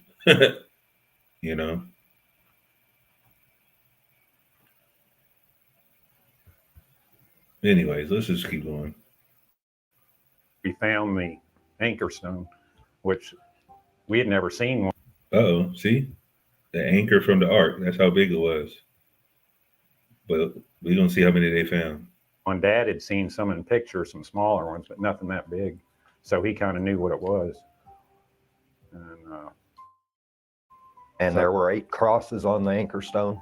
Yeah, 8 crosses on the anchor stone. Yeah, the next pile. Did the next one go to the village in the house? Yeah, the next pile of rocks went to Noah's, the house and the graveyard. Yeah. This photo was taken in. Did you hear him? They said a prayer before they went down the road. And his dad was like, Just in case it's a sign for a prayer, let's just put rocks down where the card broke down. So they put 3 piles of rocks. You feel me? So this is what they're saying. At each pile of the rocks, they found something different about the ark. You know what I mean? We drank what water. I guess we went to the first pile. So we went to the first pile. Had 3 piles there. I think we went to the first one first and walked out. You know, it was hot. We had a canteen, ended up having a hole in it. So, yeah, we drank what water we could before it all emptied out. Yeah, so we all drank it so it wouldn't. Yeah, we all got sunburnt in that, but we found the anchor. They got sunburnt, but at the first pile of rocks, we found an anchor. Which we had never seen. This at the first pile of rocks. You know, Reek, go ahead. One Dad had seen some in somebody can't go ahead. Pictures, some smaller ones, but nothing that big. So he kind of knew what it was. And there were 8 crosses on the anchor stone. Yeah, 8 crosses on the anchor stone. Yeah, the next pile of rocks. So they, like I said, they was praying for the sign. The first pile of rocks led to the anchor. The second pile of rocks. Did the next one go to the village and the house? house? Yeah, the next pile of rocks went to Noah's, the house and the graveyard. Yeah. This photo was taken in 1977 by Ron Wyatt, showing the walls of Noah's home. So supposedly that's Noah's home. That's at the second pile of rocks. Not necessarily directly in front of it, but they took the path down from the road to where they parked to this location. Since then, all the walls have been torn down by local treasure seekers. In the front yard stood this large tombstone. On the tombstone was a drawing of 8 people and a boat on a wave. The second largest... Hey, who drew this? Now, this is obviously a close-up, but they're going to show a different visual of this too, that Noah and his family drew. Person was looking downward. Which is interesting to say, at least. With their eyes closed. This indicates that this was Mrs. Noah's tombstone. After Mr. Wyatt showed this to someone, that person later hired others to exhume Mrs. Noah's 18-foot sarcophagus. And then the third pile was actually Noah's Ark. See? So the Most High, quote unquote, answered a heathen's prayer. Uh-oh. Don't say the Most High can't do it, because they got their prayer answered for this particular project. You know what I mean? So we can't have that ideology of the Most High don't answer heathen's prayers, because we can't equate it to salvation, obviously. But the Most High can do what he wants. We can't just pigeonhole our ideology on the Most High. You know, like he can save who he wants, he can reveal information to who he wants. But as far as anything in the Bible, obviously he can handle that as well. But we are the forerunners of that, as far as the Israelites concerned. And that's what salvation's for, which is us ruling. It has nothing to do with other nations, because like I said, we're going to be ruling other nations in the kingdom, so they don't get saved. But let's keep going. Which was probably the first pile. Well, yeah, because we did it because backwards. we came back from it the opposite way. And it was amazing, because I had never in my life said a prayer and had an answer that definite, that quick, just knowing full well that, I mean, of course, that night we thought gave it you was just the goosebumps. car breaking down. But the next day when we walked out and found that, we knew that it was, you know, because like I say, it was the countryside was so rough, barren. We couldn't have found that. There was no way in the world we could have found it. We didn't even know to go to the right or left side of the road, or no idea. And see, Most High showed them that. Like I said, all for the purpose to have this presented to the world, mainly the Israelites and the rest of the skeptics, you know what I mean? To show the proof of God, period. And show the proof that the Bible and the story is a fact. You know what I mean? But this ain't even the best part. They're going to go to the ship and show all the components of that. And so we pulled up on walked the side. straight out to them. But the factor that captured his interest the most was the length. given in the Life magazine story, 500 feet. Most people were looking for a 437-foot Noah's Ark based on the Hebrew cubit, but Ron again went to the Bible to learn more. And Moses was learned in all the wisdom of the Egyptians. Now, this is where I don't necessarily agree, even though there's a difference between what's the word? There's a difference between them trying to use this as a starting point, because you're gonna see what they try to say, which, like I said, it doesn't really add up, and I definitely don't know why they would calculate things like this. But I mean, hey, it worked for them, and like I said, we're looking at the information, not how they figured it out. Moses was the author of the Genesis account of the flood. He would have known the cubit of the Egyptians. The Hebrew cubit didn't come into existence until there was a Hebrew nation. Exactly. So how would Noah know that when the Egyptians weren't alive? Doesn't make sense. After Moses' death. The Encyclopedia Britannica stated, "The Egyptian cubit is generally recognized as having been the most ubiquitous or universal standard of linear measurement in the very ancient world. The royal cubit equals 20.62 inches. This would mean Noah's Ark was much longer than 437 feet. 17 years after the Life magazine article, Ron finally made the journey to Turkey. When he saw the boat-shaped object, he saw that it looked just like it did in 1960, and he knew he would need permission to excavate in order to learn anything about what was beneath the surface. So he returned home and enlisted a number of friends to help him pray for an earthquake to reveal more. In late 1978, he learned of an earthquake in eastern Turkey and returned in August of 1979. When he arrived, he was overwhelmed by what he saw. The earthquake had dropped the soil around the object. See how the Most High work? They try to blow up some stuff early, but the Most High allowed an earthquake to happen around that spot to drop the soil so they can research this area. And a large crack extended the entire length. He could see what looked to him like the remains of decayed rib timbers along the now exposed sides. Also, he was able to measure the depth of the debris and measure the length. It was 515 feet, or exactly 300 Royal Egyptian cubits. He was now convinced. He carefully combed the surface, looking for evidence that it was a shipwreck. He saw what he believed were petrified structures of an ancient ship whose deck had collapsed. He saw what looked like deck joists and deck support timbers. In 1984, Ron met and became friends with Colonel Jim Irwin, the former astronaut. Colonel Irwin was searching for Noah's Ark on Mount Ararat, but he was very gracious and was interested in seeing the boat-shaped site.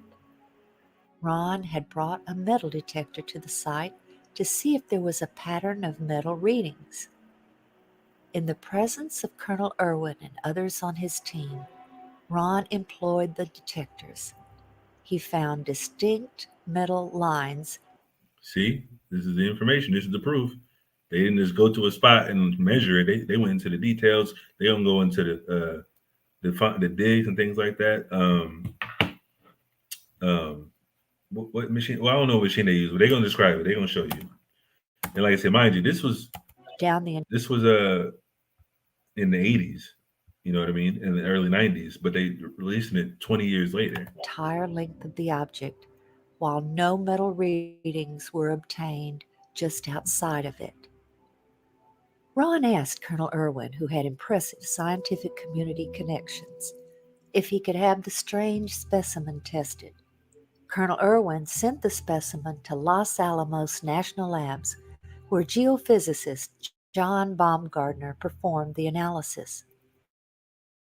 The results of that analysis captured Dr. Baumgartner's interest. The specimen contained manganese, also titanium and aluminum, among others. And Wait a these minute. Titanium and aluminum? Where'd that come from? That means there was titanium and aluminum thousands of years ago with Noah. Most High is cold, man. Well, you're gonna prove it. They're gonna prove it though a little bit further. were not in the form found in nature. Due to the sophistication of the metals, he questioned whether a missile had crashed on the mountainside and Ron had found the remains. The exciting evidence You see what they just said? They wonder if a missile crashed instead of the remains of a ship, because that's how rare the metal was. So let's go back. analysis captured Dr. Los Alamos National Labs, where geophysicist John Baumgartner performed Look at Esau, the geophysicist. He's like a serial killer. I ain't gonna lie to you. the analysis. The results of that analysis captured Dr. Baumgartner's interest.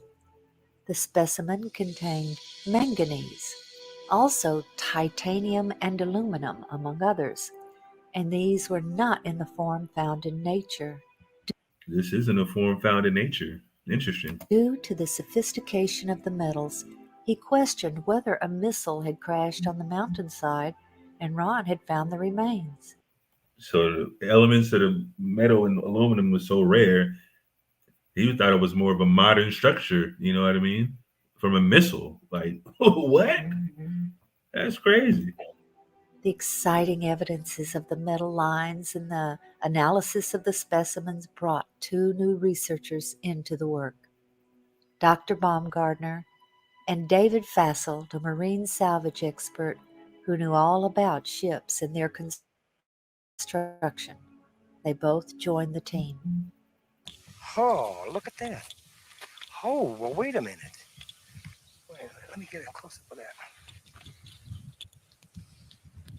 Slovakia. Phil Barakai. Listen, bro. I don't know what's going on or why you think it's just okay to just come in and out of the chat and not be respectful as far as me asking you questions over the last month and you lying in the chat and dodging and trying to just skate through and squeeze in. Because I know you're a heathen. Like, I know for a fact. I know you're a heathen. You just don't want to admit it. You know what I mean? You said your father was Cuban, but you're from the tribe of Judah. Then earlier you said you're from East Africa. But now you're trying to cleave and say, last time you were in chat, you said, oh, I said, are you a Hamite? You said, I have woolly hair. Like, who gives a damn? Hamites have woolly hair too. They're Africans. So now you're trying to ask questions in here, and you haven't answered my question. I'm not a liar. If I'm a liar, prove it. What have I lied about? Matter of fact, do you want the link? Because I can invite you on. You can show your face, talk to me live. You know what I mean? How about that?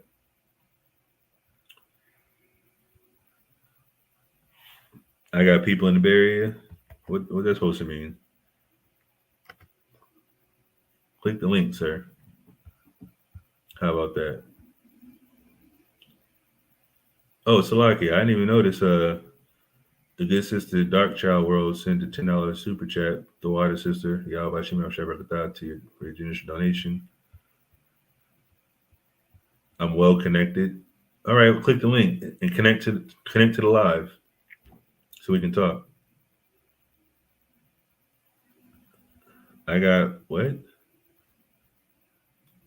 Matter of time. Puto. Huh? What? Like, bro, what are you talking about? All I'm doing is asking questions about your lineage. Can you click the link? Pinche miate? I mean, that's irrelevant to me. This is the internet, sir. You guys, first of all, you said I'm a liar. Prove I'm a liar. That's what I want to know. You're getting angry because I'm asking you questions and I'm telling you what I've discussed with you before. And you're stopping the live. Are you going to click the link or not? Let's do it again. Let's just try this one more time. Put a link in the chat for this guy. Well, no, I don't think he's a government agent. I think he's a Hamite trying to say he's an Israelite. He's the only liar. Like, I can prove he's a liar. Like, literally. He started off in the chat talking about he's East African and if they're Israelites. And I was like, oh, it depends on what tribe you're from. He's like, okay. Next live, he comes on and says, I'm an Israelite from the tribe of Judah. I'm like, huh? Like, wait a minute, you say you're East African? So I'm in the chat just waiting for a response. He doesn't come back and respond. I'm like, wow, okay. He waits a whole another live to come back on and ask questions. I'm like, wait a minute. Hey, Phil Baraka, like, what's going on? I asked you a question and you disappeared last time. Are you from the tribe of Judah? He's like, yeah, my dad's Cuban. I'm like, huh? Like, what are you talking about? Your dad's Cuban and you're a Judite. That doesn't make sense. That's not what we teach. I can understand if you're a dark-skinned guy, but Judites aren't Cuban, sir. So I'm a Mossad. I mean, no, you're not. You're an idiot. That's all I know. I'm just waiting for you to click the link. If you don't click the link, I'm going to give you another minute. I'm just going to block you from the channel. And next time I see you on Deacon's page or Chief's page or Hassan's page or any Israelites page, I'm going to be a mod, obviously, and I'm going to block you everywhere. So all you got to do is be sincere. Tell us the truth. Click the link. Show your face. Talk to me live. And we can settle it. You know what I mean? That's all. Let me turn the light on. We can settle it right here today. Talk to me about how I'm a liar. And then we can go from there, you know. I'm showing my face. I'm in the Bay. You talking about you got people in the Bay, that's irrelevant to me. You know what I mean? I'm on these street corners, sir. You're not. You're in here asking questions to us, the Israelites, the teachers of the Bible. You can't teach a soul. You know what I mean? You want to be included in the body because you're not part of the body. You're a heathen. You're outside of the congregation. And you're stopping progress of the video. I'm trying to get this video done, and you're asking questions, and I'm trying to get to the bottom of this information. You know what I mean? Because right now, the way you're moving is like a heathen. Running from questions, disappearing, getting angry because I'm asking you questions, talking about I'm a liar. All you gotta do is prove I'm a liar. All you gotta do is come on the live feed. Or live stream, you know what I mean? Oh yeah, we know. I believe that says his sister, Lazaya. He's a fan. Yeah, he's a fan. He wants to cleave. He wants to call himself going off, Teresa. He ain't going off. He's just typing in the chat, mad that I'm exposing him. You know what I mean? This guy's a joke. Telling me he's going. He says, "What did he say something about see me in the Bay?" Like, bro, I wish you would come to the Bay. Come to 60th Mission, where we hold camp. I'm giving you the location: 60th Mission, San Francisco. That's where we'll be every week for the most part, unless we go to Sacramento or Oakland or whatever the case may be. So, pull up, sir. There's no issues with anybody pulling up on us, and we can see what happens from there. You know what I mean?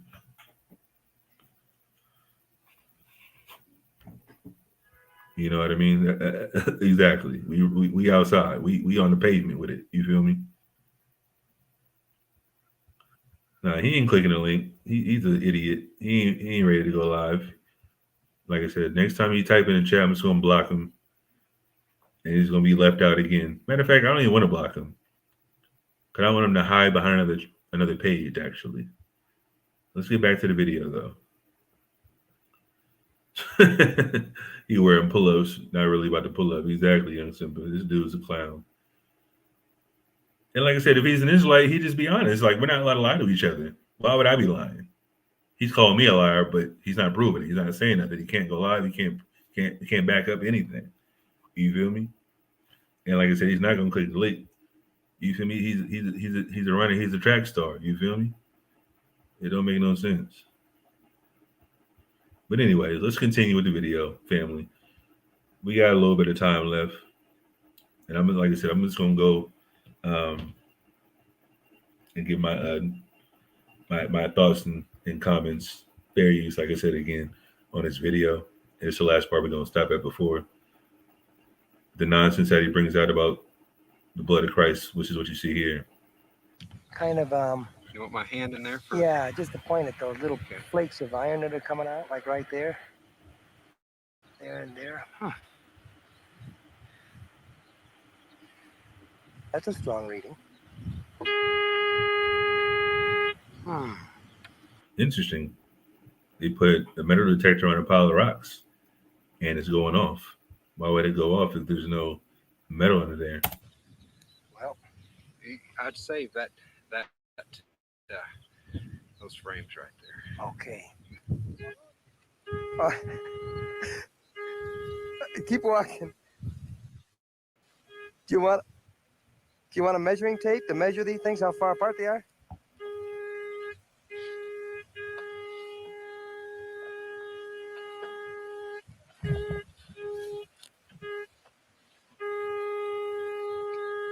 See, he's going all across with a metal detector because obviously when you build a ship, it has to be symmetrical and things like that. And like I said, it has to be support systems, and that's what he's going through or measuring in reference to the support beams of the ship. And he's going to give you more like a what is it called? What's the word? Like a digital view of it. You know what I mean? But John, as a scientist, might I take the liberty here to ask you, do you really honestly believe that you have been on the remains of Noah's Ark? I have no doubt in my mind. This has to be a man-made structure. It's full of metal. Metal has a regular pattern to it, and the size of the thing and the shape of the thing is such that it's almost certainly a large boat. It's almost certainly a large boat. Dr. Baumgartner and Ron scanned the entire site with 3 different types of metal detectors. Placing rocks at each metal reading, they then attached tapes to show the lines. While Turkish scientists and archaeologists did their own research, Ron and his associates continued their work. The next step was subsurface interface radar. There's the longitudinal bulkheads. You ought to see them popping out, Ron. Yeah, there they are. Here. There's Yeah. another one. There's the key line right there. Yeah.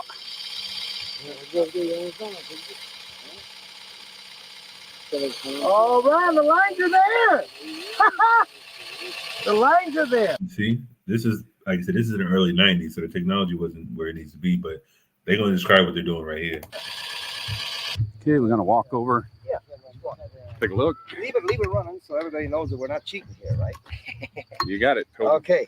Now, this is the west bulkhead. Okay, can you look through there? And All right. this is the west bulkhead. All right. That was over there. And he walked easterly. Here we start getting our longitudinal bulkheads. Here, here, here, here, here, here, here, here. Okay. You see there how it shows up? Right. The initial scans were very impressive, showing internal structure consistent with bulkheads and rooms. See, this is what they was measuring with that machine. But to be sure they were interpreting the data correctly, Ron took the scan printouts to Geophysical Survey Systems, the developer and manufacturer of the radar. This data does not represent natural geology. It's a man-made structure. These reflections are occurring very periodic, too periodic to be random natural type interface. There was no longer any doubt that this was the remains of something man-made. In late 1986, the Turks announced their decision. The ceremony was set for June 1987. During that ceremony, the governor asked Ron to demonstrate the radar on site for the journalists and military officials. When Ron showed them a readout that he said looked like an intact timber, The governor then instructed a soldier to dig right there. What emerged was this petrified section of Petrified wood. fossilized, Now they're gonna bring out more archaeology too. It's cold. hand-wrought timber. Sectioning showed it to be laminated wood. Sheesh. Laminated wood. That's crazy. 5 layers of timber glued together with pitch, clearly visible oozing from the end. It was tested at Galbraith Labs for. Look, they found petrified wood, 5 layers of wood sealed together with pitch. Noah built this, you know what I mean? And I'm pretty sure the Most High gave him the wisdom, obviously, but bro, look how sophisticated they go into it and how he built it. Organic carbon. The level of organic carbon was extremely high, thus proving this object was once living matter, consistent with wood. Using radar equipment, Ron Wyatt discovered an open cavity on the starboard side of the Ark. Utilizing a core drilling technique, he was able to gain access to the interior of the Ark. Stunning evidence was pulled from the belly of the ship. Using an improvised long rake device, petrified animal dung was extracted from the hull. Next, cat hair was also pulled. Wait a minute. Hold on. Let's go back. What did it say? Using an improvised long rake device, petrified animal dung was petrified animal dung, excrement, shit, if you want to call it, you know. extracted from the hull. Next, cat hair was also pulled from the cavity. Cat hair. Then, a petrified antler was extracted. Petrified antler, so it's multiple animals in one location on the ship, as it is written. These are all items that one would expect to find in the bottom of the Ark. The Bible tells us the antediluvians were skilled in metalworking. Tubal-Cain. Look, Genesis 4:22. This is how Noah knew how to build the ship with metal, because there was already metal there. And it says right here, like he said. An instructor of every craftsman in bronze. They didn't build a ship here. This is, like I said, matter of fact, let me pull that up. We just want to take Esau's word for everything.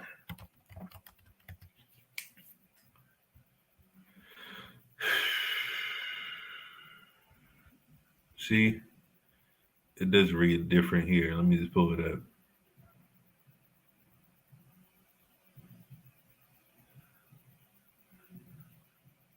Genesis 4:22. Let's see what it says.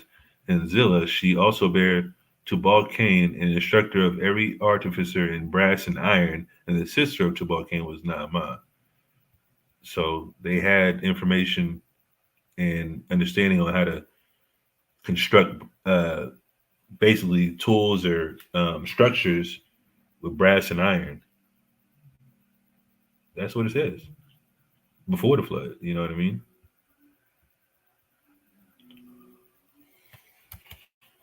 And iron.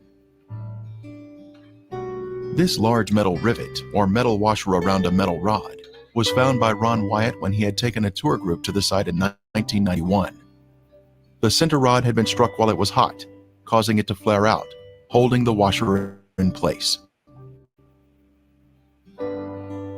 Test results showed that it contained 8% aluminum metal. Aluminum metal is man-made, thus proving the site to be man-made. Skeptics have said Mr. Wyatt was lying about the testing, but was he? That Bible can't be real. This ain't real. But science proves it. He really? When the Ark Discovery International team was at the Ark site, they used a metal detector to locate metal fittings on the Ark. This is a crescent-shaped piece of metal that had been a circular washer in its better days and was found near the bow on the port side. A portion of it tested at Galbraith Labs in Tennessee, and the results were stunning. It was 8% aluminum metal, just as Ron Wyatt's test had revealed. See, Most High breaking this thing home. You know what I mean? Everything's real. Test additionally showed a small amount of titanium metal that is also man-made. The Ark Discovery team continued its analysis at the site and located another fitting on the starboard side. A portion of it was sent to Galbraith Labs for testing, and again, there were incredible results. It contained 8% aluminum metal, 1.3% titanium metal, plus 3.8% magnesium metal, all indicative of the ark formation being a man-made structure. All praise to the Most High. The Encyclopedia Britannica tells us, because of its chemical activity, aluminum never occurs in the metallic form in nature. Meaning what? Noah had to create this himself.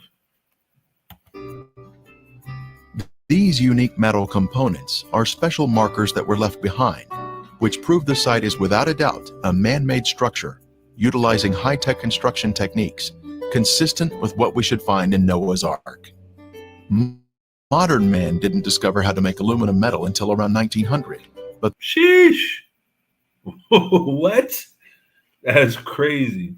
So Noah had something that nobody knew how to make until what? Let's just estimate, like, so the earth is 5,000, or excuse me, the oldest tree is 5,000 years old. That means Noah knew how to build this almost 5,000 years ago at least. Most High is cold. But the antediluvians had this knowledge in their day. Other metal fittings were found on the port side of the deck. Our metal detector picked up metal readings where a rectangular plate was positioned on a flat plane. This plate originally had 6 rivets.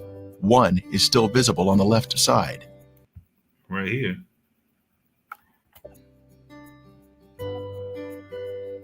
Now we're going to come to some evidence that I believe is really strong in supporting this area as the site of Noah's Ark. In this area, yeah, this is cold right here.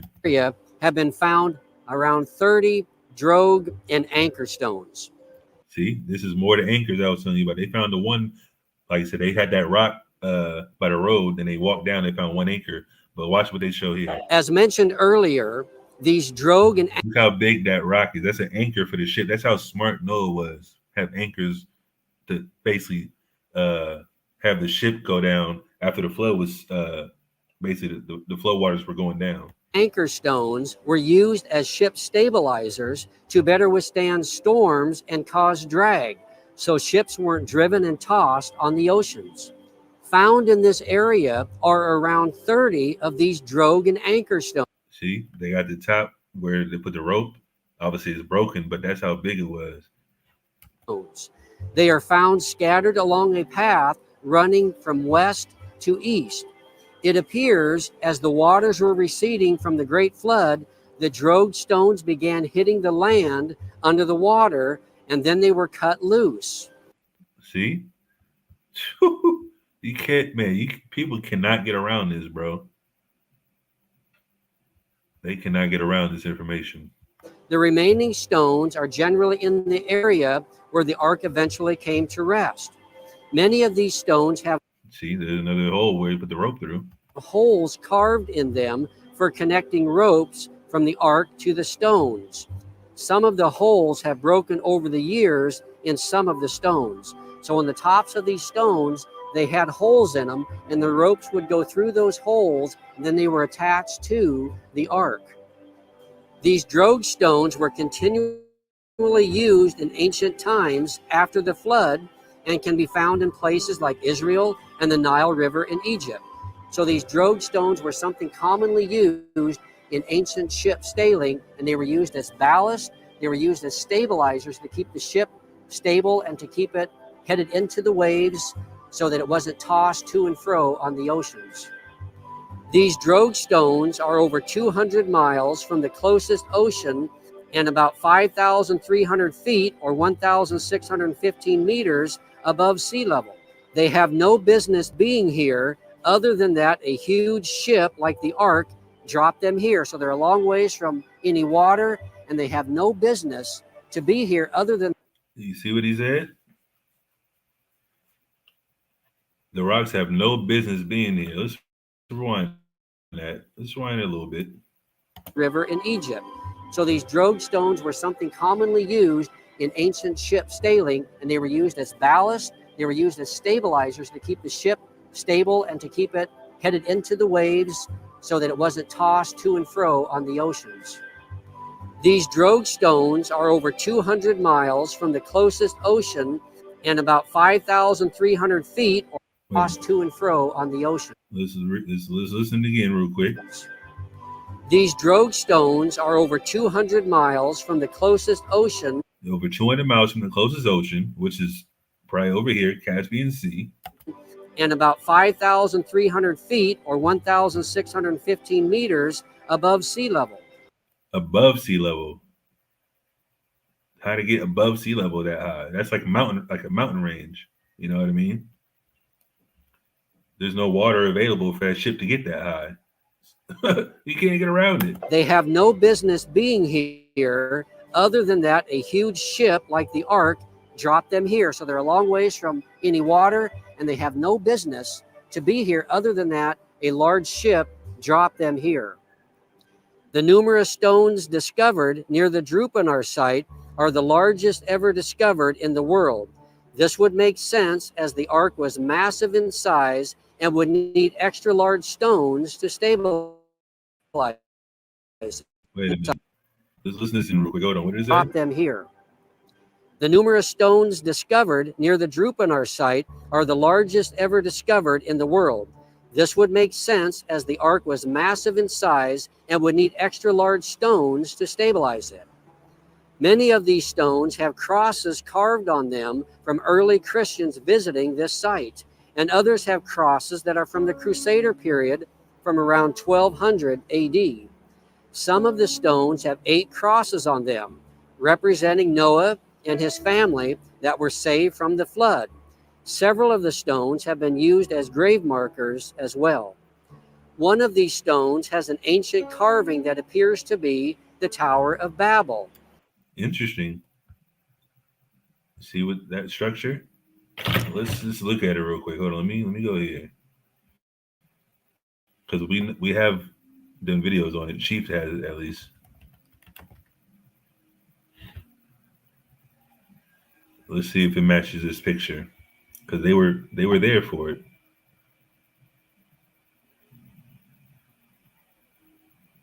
Or at least right before it happened, that is. And they got off the ships and populated the earth, and Babel was, similar there. So let's see.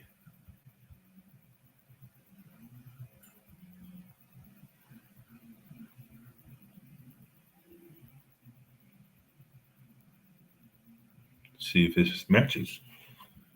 This is ziggurat. You know what I mean? Similar. Let's go back. See what they drew.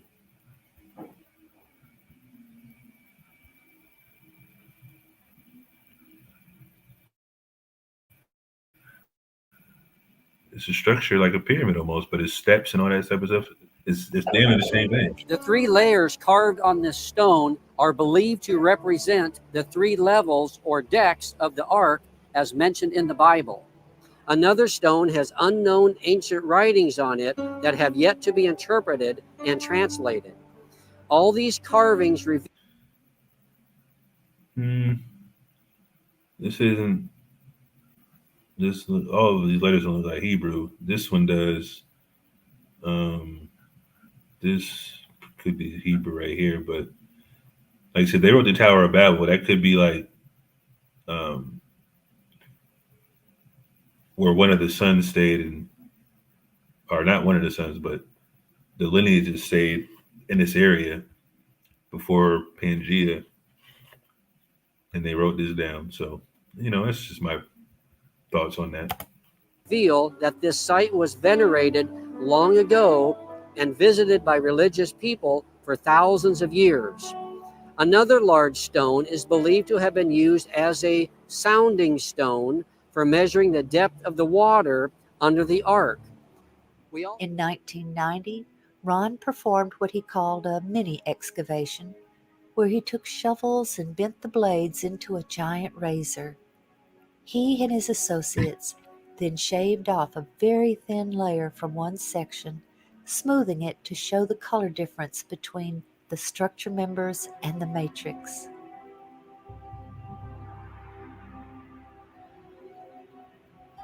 We are now standing on the middle deck of the Ark, and now pan over to the interior of the port side, where we can see 4 horizontal protrusions in a row. They are arranged in a regular pattern, indicating man-made construction. See, now they're going into the actual structure. They showed on the little paper with the little machine they had that there was actually rivets and beams down there, but now they're going into, you know, we can see it visually, you know what I mean? Because they did scrape down like to the side of the mountain or the structure before they went into this. They're just showing you with the digital, you know, the digital editing, obviously, where you can see it after they take it away. These would have been horizontal deck support timbers, extending toward the middle of the deck. At the stern, we can see the symmetrical shape of the boat, including the center mound, where the decks have collapsed one on top of another. Continuing to inspect the stern, we can see 5 objects in a row along the inside port area of the deck. These have been measured at regular intervals and appear to be vertical posts that would have supported the deck.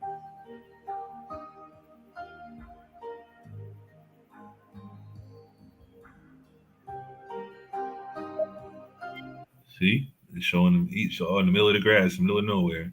Well, not middle of nowhere, but in this area.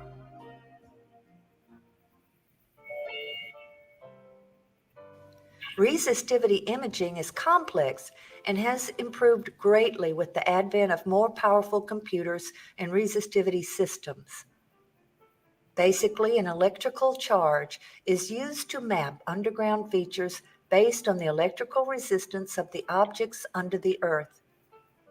It took several days to complete the scans. And what the 3D images... Man, this is more modern science. So first they showed the paper with the lines, but this is more modern science. Look what they're showing in that area.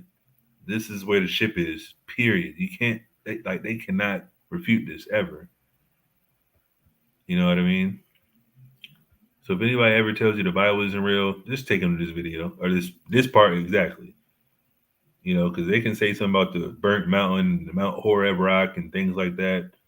But this, they can't get around this.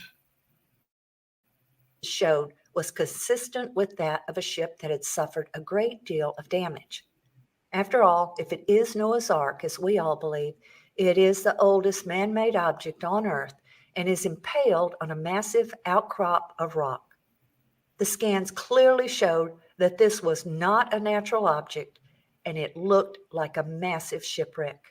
Looking at the hull shape in 3 dimensions, the resistivity images show that the front section, which lies beneath the ground, resembles the form of a ship, which is streamlined and with the shape of a deep hull design.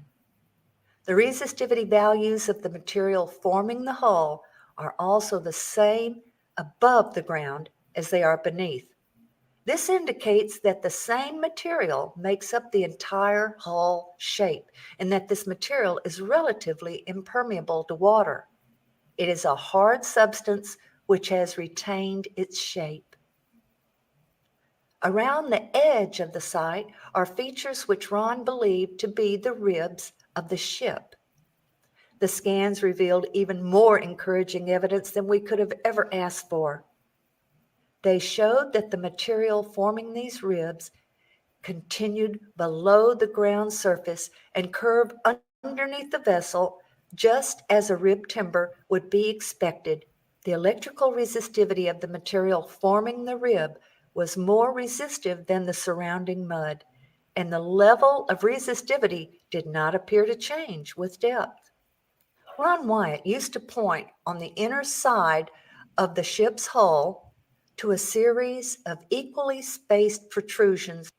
Equally spaced. So Noah was basically a mathematician too. You know what I mean? Because he had to make everything even and symmetrical, like I said before. Which are projected at 90 degrees from the outer edge of the hull towards the inside of the ship. He believed these were deck joists which once held a floor or ceiling of some type. The scans revealed that these protrusions were of the same resistivity as the apparent rib material. They also revealed that they extended back into the hull and connected directly to the adjacent rib, exactly as Ron believed. In 2000, Hey man, Noah was a genius, man. Most High gave him the information, but he executed it perfectly. You know what I mean? Can't get around it.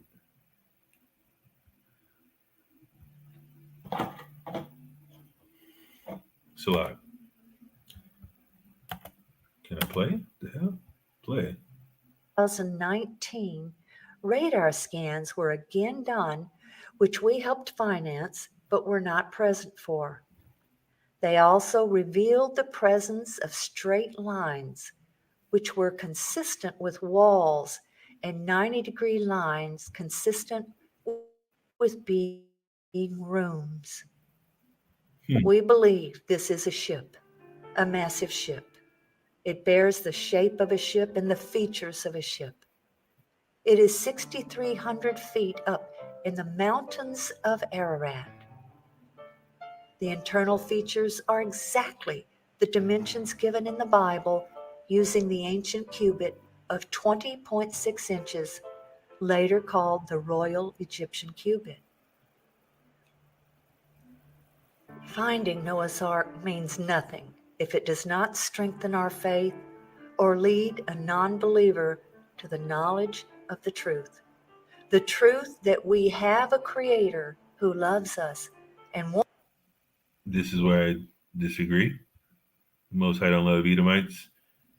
Everybody's not going to be led to the Creator until the new covenant of the Israelites is established.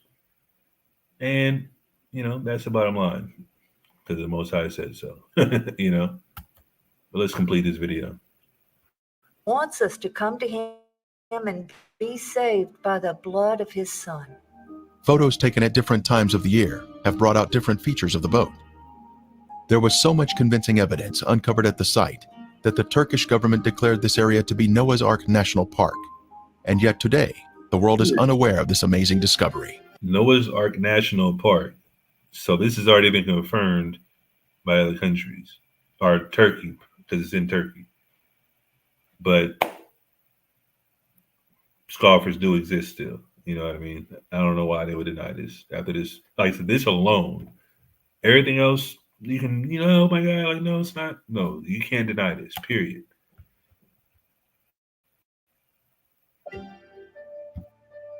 They can't deny archaeology, period. Research and testing on Noah's Ark continues to this day. But we don't need to know anything else because we just saw the information. The Bible is the proof in general because the prophecies are coming true. But this is just putting the Bible, bringing the Bible to life again through the archaeology. We gotta applaud Esau, you know what I mean, for giving us this information, just confirming what we already knew. And obviously we can use this as a tool to prove the Bible is real. And like they said at the last, or the lady said, prove that we have a creator. Even though he did create wicked people, Edomites will be destroyed. But hey, right, at this time, they use them to showcase this information to the nation and to scoffers and the atheists, whoever the case may be. But Most High loves the Israelites. We're going to be the ones ruling over these other heathens in the future. Noah's Ark is just one component of the truth. And like I said, we don't have a problem with other people serving our God. But saying that he loves them, no. Saying they're going to be saved by him, no. That's where we disagree. Let's round this out, and we'll end the video in a second.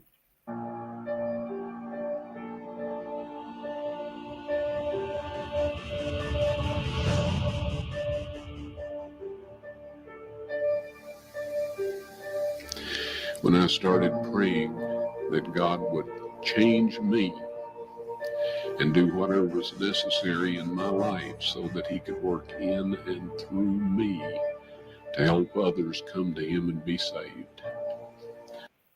Now, do we agree with this? No. So since you stop doing drugs and committing adultery and, fornicating, that doesn't mean you're saved. No. Is that some benefit in reference to the eyes of God? Sure. But salvation is for the Israelites. Things started to change. So, regardless of his doctrine, regardless of his denomination, regardless of how he viewed end-time prophecy, which is all completely different than mine. Yeah, end-time prophecy says you're going to be destroyed and you're going to be put in slavery. So everybody can't be saved, you know. God looks at the heart. He looks at those who are humble. He reveals his secret to those who are humble. No, that's not what it says. Let's read this. Let's read the Bible. Let's see what he reveals his secrets to. Damn devil. You're on the bar, dark child. You already know. I'm trying to, you know, pick and choose the information I want to bring out in these classes. Obviously, the Bible is the focus, but this is more of for anybody that wants to see why we believe in the Bible outside of the prophecies. The archaeology stands firm. Let's read what they try to lie on. Amos 3:7. Surely Yahweh power will do nothing, but he reveals his secrets unto his servants, the prophets, the Israelites, not the humble. That's not what the Bible says, sir. So no, just because you're humble doesn't mean you're gonna be real secret of the Bible. Because if you knew the Bible, you know that you'd be destroyed in the end. Oops, damn, it went back hella far.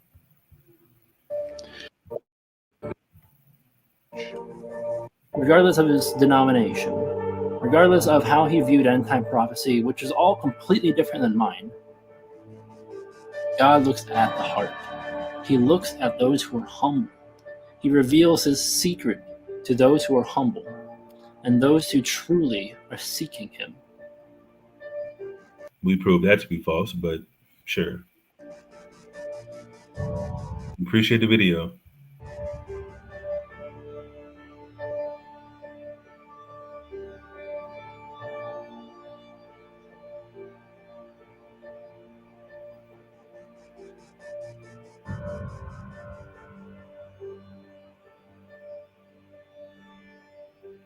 Just recapping everything.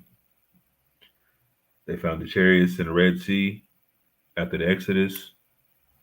They found the Rocky Mount Horeb, the burnt mountain, where Most High revealed himself to Moses. You know, plenty of things. Noah's Ark, obviously, we just seen.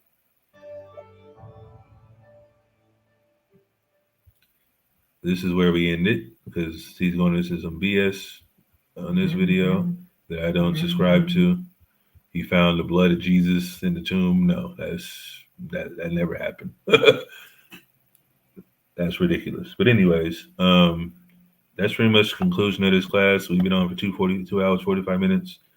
Like I said, we started way late, but I want to show you that video. I'm pretty sure a lot of people weren't familiar with it, but you know, we as a car, we like to prove all things, and the Bible is the truth. We gonna pair everything with the Bible and show and prove everything that we've learned. Maybe like I said, people do know about it, people don't know about it, but that's one video that shows a lot of healthy things about the Bible that we can, you know, have faith in and that is real. You know what I mean? The water, you already know. And yeah, Jose, that's the other one. Yeah. But I wanted to harp on the exact wording. She said, reveal the secrets to the humble. Moses says, reveal the secrets to the servants and prophets. But we're going to close out in a second. Anybody have any questions? I'm going to close out another 3 to 4 minutes. And yeah, I'm definitely watching my Niners play. Baltimore and Kansas City don't really concern me, but whatever. My Niners are gonna win the whole thing, so it don't matter.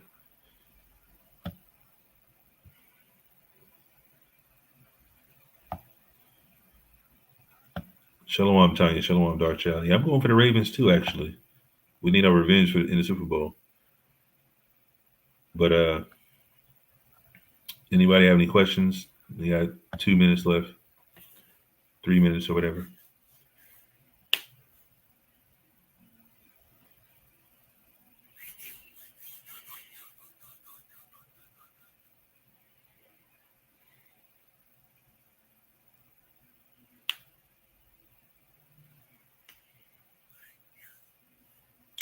Questions. Psalms 25 and 14. What does that say?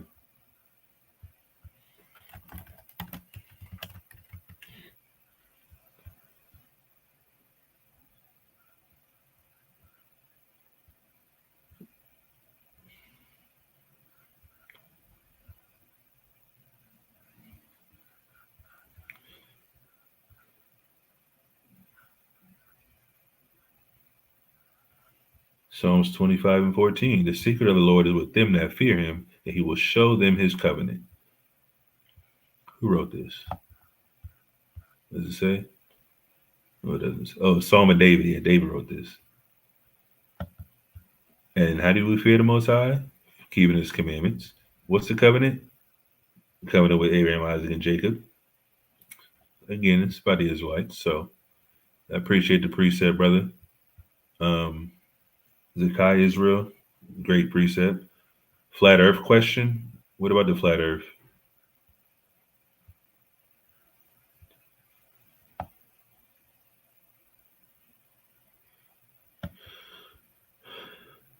I understand it's not salvific, but would you think it would be important to know the truth of the earth? To a certain degree, yeah, because it's not supposed to just run with a lie. You know what I mean? Like, we don't believe lies, flat out lies, that's for sure. But do I agree, or do I believe it's essential? Like, we have to beat people over the head with the flat earth information and things like that? No.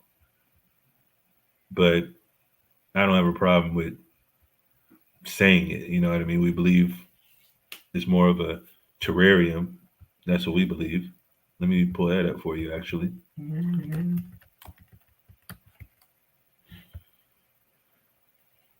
So this is how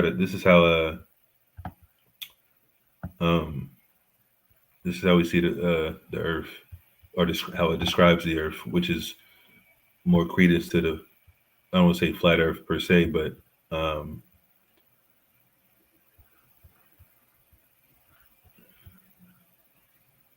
only because it's spoke of in the Bible. I mean, that's true, but it's not important. Like I said, it's just, matter of fact, let me read this real quick.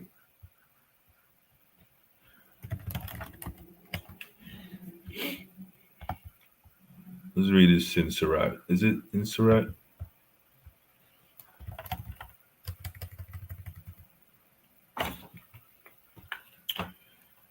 I believe it's in Sirach.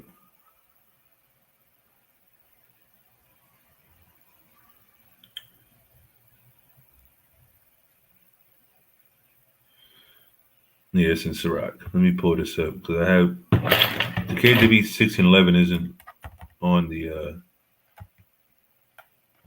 regular blue letter, so I got to go to another app. Let me see. Sirach.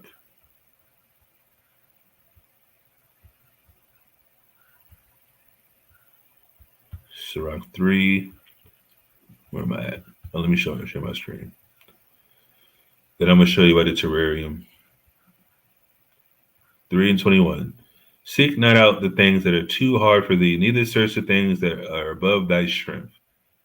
We can read the Bible, and it says, the four corners of the earth, the firmament, things like that. Cool. But once you start bugging out over the flat earth, like some people do, hey, you got to take a step back and be like, hey, that's not even what we're trying to teach. We're teaching our nationality, heritage, laws, statutes, and commandments, and the faith in who the world calls Christ, Mashiach Yahushua, and to love the Most High and love your neighbor as yourself. The flat earth isn't even in the top 10 of what we need to teach our people. Not even in the top 15, if that, you know what I mean? Like, that's not even, like, if they want to, like, some people try to use a flat earth, or not the flat earth, but the globe model, as far as to go against the Most High, which is what the only thing I would do to, combat that, you know what I mean? But it's not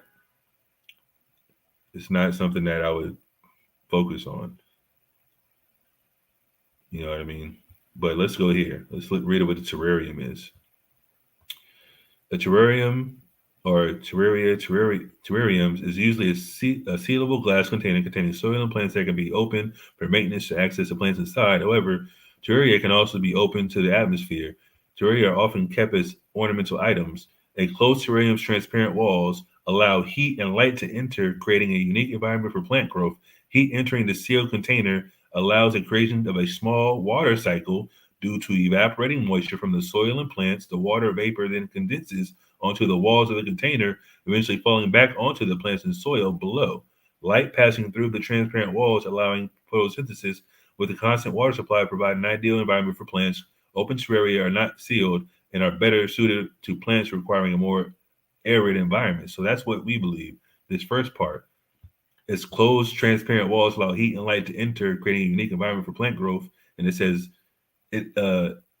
heat entering the sealed container, because we're in a sealed under the firmament, allows the creation of a small water cycle, because that's how water works. It rains, it gets evaporated back up, and it comes back down. That's how it works. That's how the earth works. It's on a constant cycle on its own. That's how the Most High created it.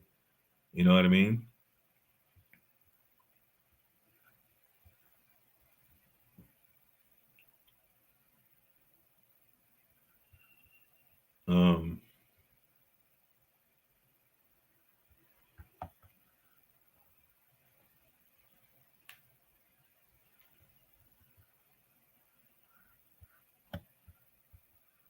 Have you considered the pressure, and you need containment for pressure? I agree with the firmament totally. Like I said, brother, I'm not going into the dynamics of the firmament like that. I just know it's the firmament. But hey, if you want to go into those details, sure. Do I think it's necessary? No. People want to agree with the flat earth? Fine. People want to agree with the globe? I don't. But hey, it's not going to affect salvation if you're not keeping the laws. If you're keeping the laws, hey, you're closer. Like it says in Mark the 12th chapter.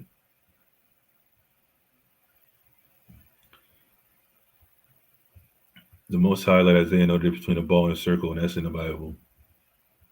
I mean, sure.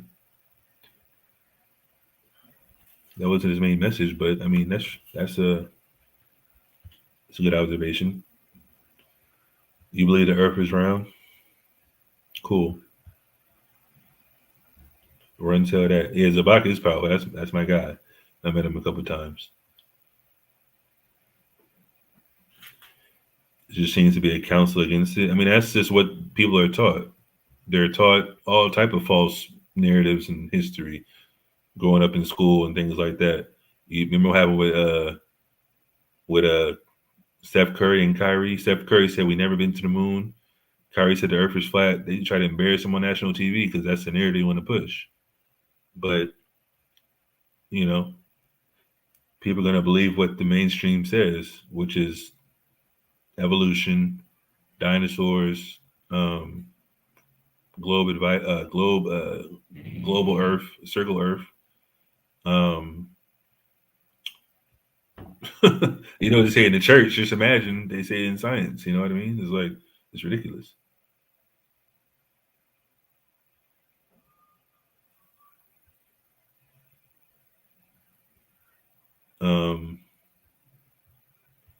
Random advice. How do you get someone that's grieving out of a sad slump? They're in Catholic spirits. I don't know what that means. I don't know what a Catholic spirit is. But you can't get anybody out of a sad slump personally. So I don't know what you can do. You just gotta let them grieve. Let's read what the Bible says. Let's go here. Sirach. It's 22.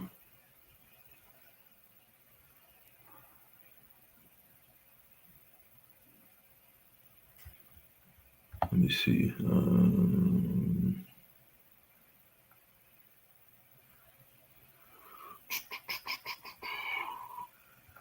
Is it 22?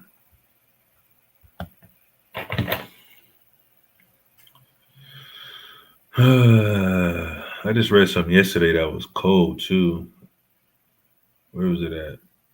I know it's in Sirach.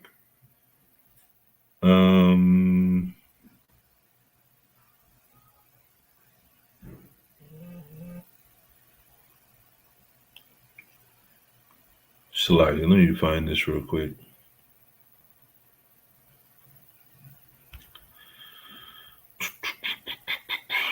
Sirach. Oh, it is 22. Yeah, I know it's 22. Let me go back here.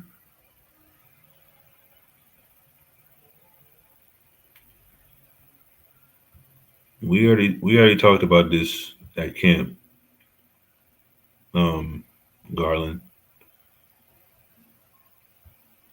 We talked about that already. I don't know if you were listening, but let's go here.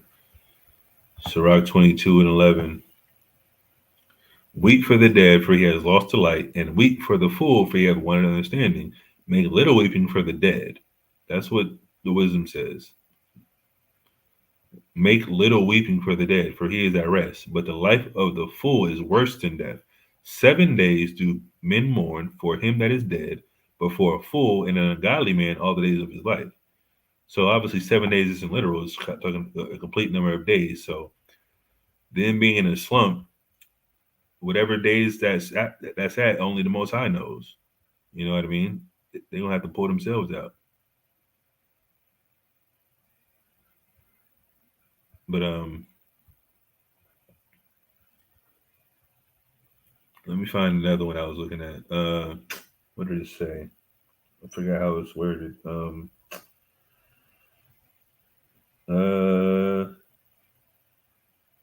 Oh, here it is. Sirach 38.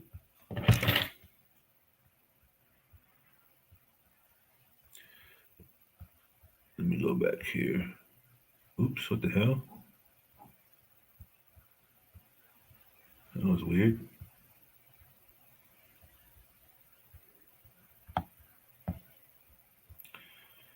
Sirach 38 and 15.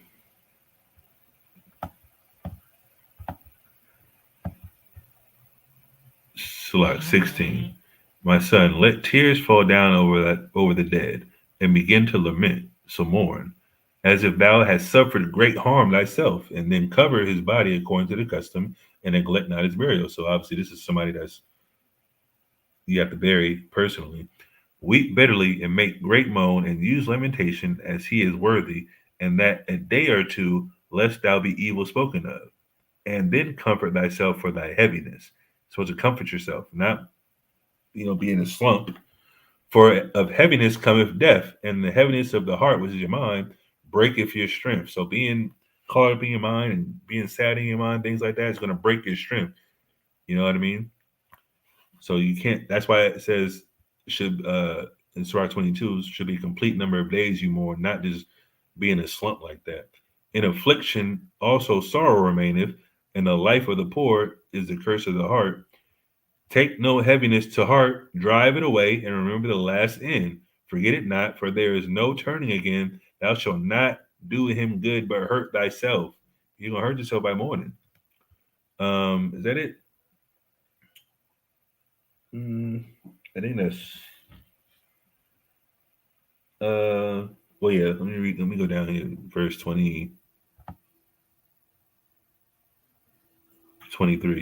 When the dead is at rest, let his remembrance rest, and be comforted for him when his spirit is departed from him. You know what I mean? That's what the wisdom of Sirach is saying about people dying. So you can't do nothing to change how heavy their heart is, how their mind is. You just gotta let it play out however many days, how many months it occurs, you know what I mean? Because it's not you mourning unless you know that person that died as well. But at the same time, you have to allow them that grieving process and have that runway, if you want to call it that. They have their own inner demons to fight, if you want to call it that. And obviously, you can't control it, but you can support them, you can pray for them, like I said, you don't know how long it's going to take them. But that's my particular answer. Biblically based, of course. But we've been on for 3 hours officially.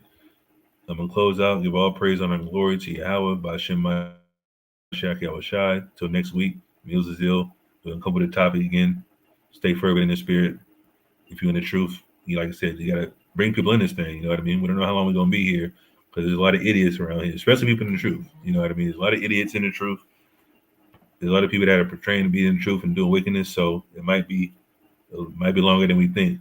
But prophecy is unfolding, and like I said, if you want to be on the right side of prophecy, enduring to the end, take up in a chariot. If we are in that time span, you got to endure. You know what I mean? That's the bottom line. Stay fervent, be around brothers and sisters that's in the truth, which hold you accountable. Keep you in the spirit. Learn from people. Like I said, just stay motivated. That's all. Because, like I said, I've been in here, in the truth 7+ years or so, and I'm out here by myself for the most part, outside of being at camp every week. But hey, you got to be motivated and know that the Most High is watching at all times, and you got to be able to put your brick in and, show that you are really about this and have the faith. So that's a message for today. Hope you appreciated the lesson in the video. Like I said, I'm gonna come with another video probably next month or so, but I started a new job, just to let y'all know. So the schedule is going to change in probably another month or so. I'm not going to have the weekends off. So I'm going to have, I think I'm going to be off Wednesday and Thursday, supposedly. So we're going to move this back to Thursday probably, and then go live on one of those days, and then continue this. And we'll go from there. And it'll be later on in the day too, not 10, 11 in the morning. But either way, appreciate y'all. Like, share, subscribe, super chat, Cash App at the bottom if y'all want support. Either way, it's all good. It ain't about the money, but hey, brothers are doing this work for the body and to raise the spirit of our people. You know what I mean?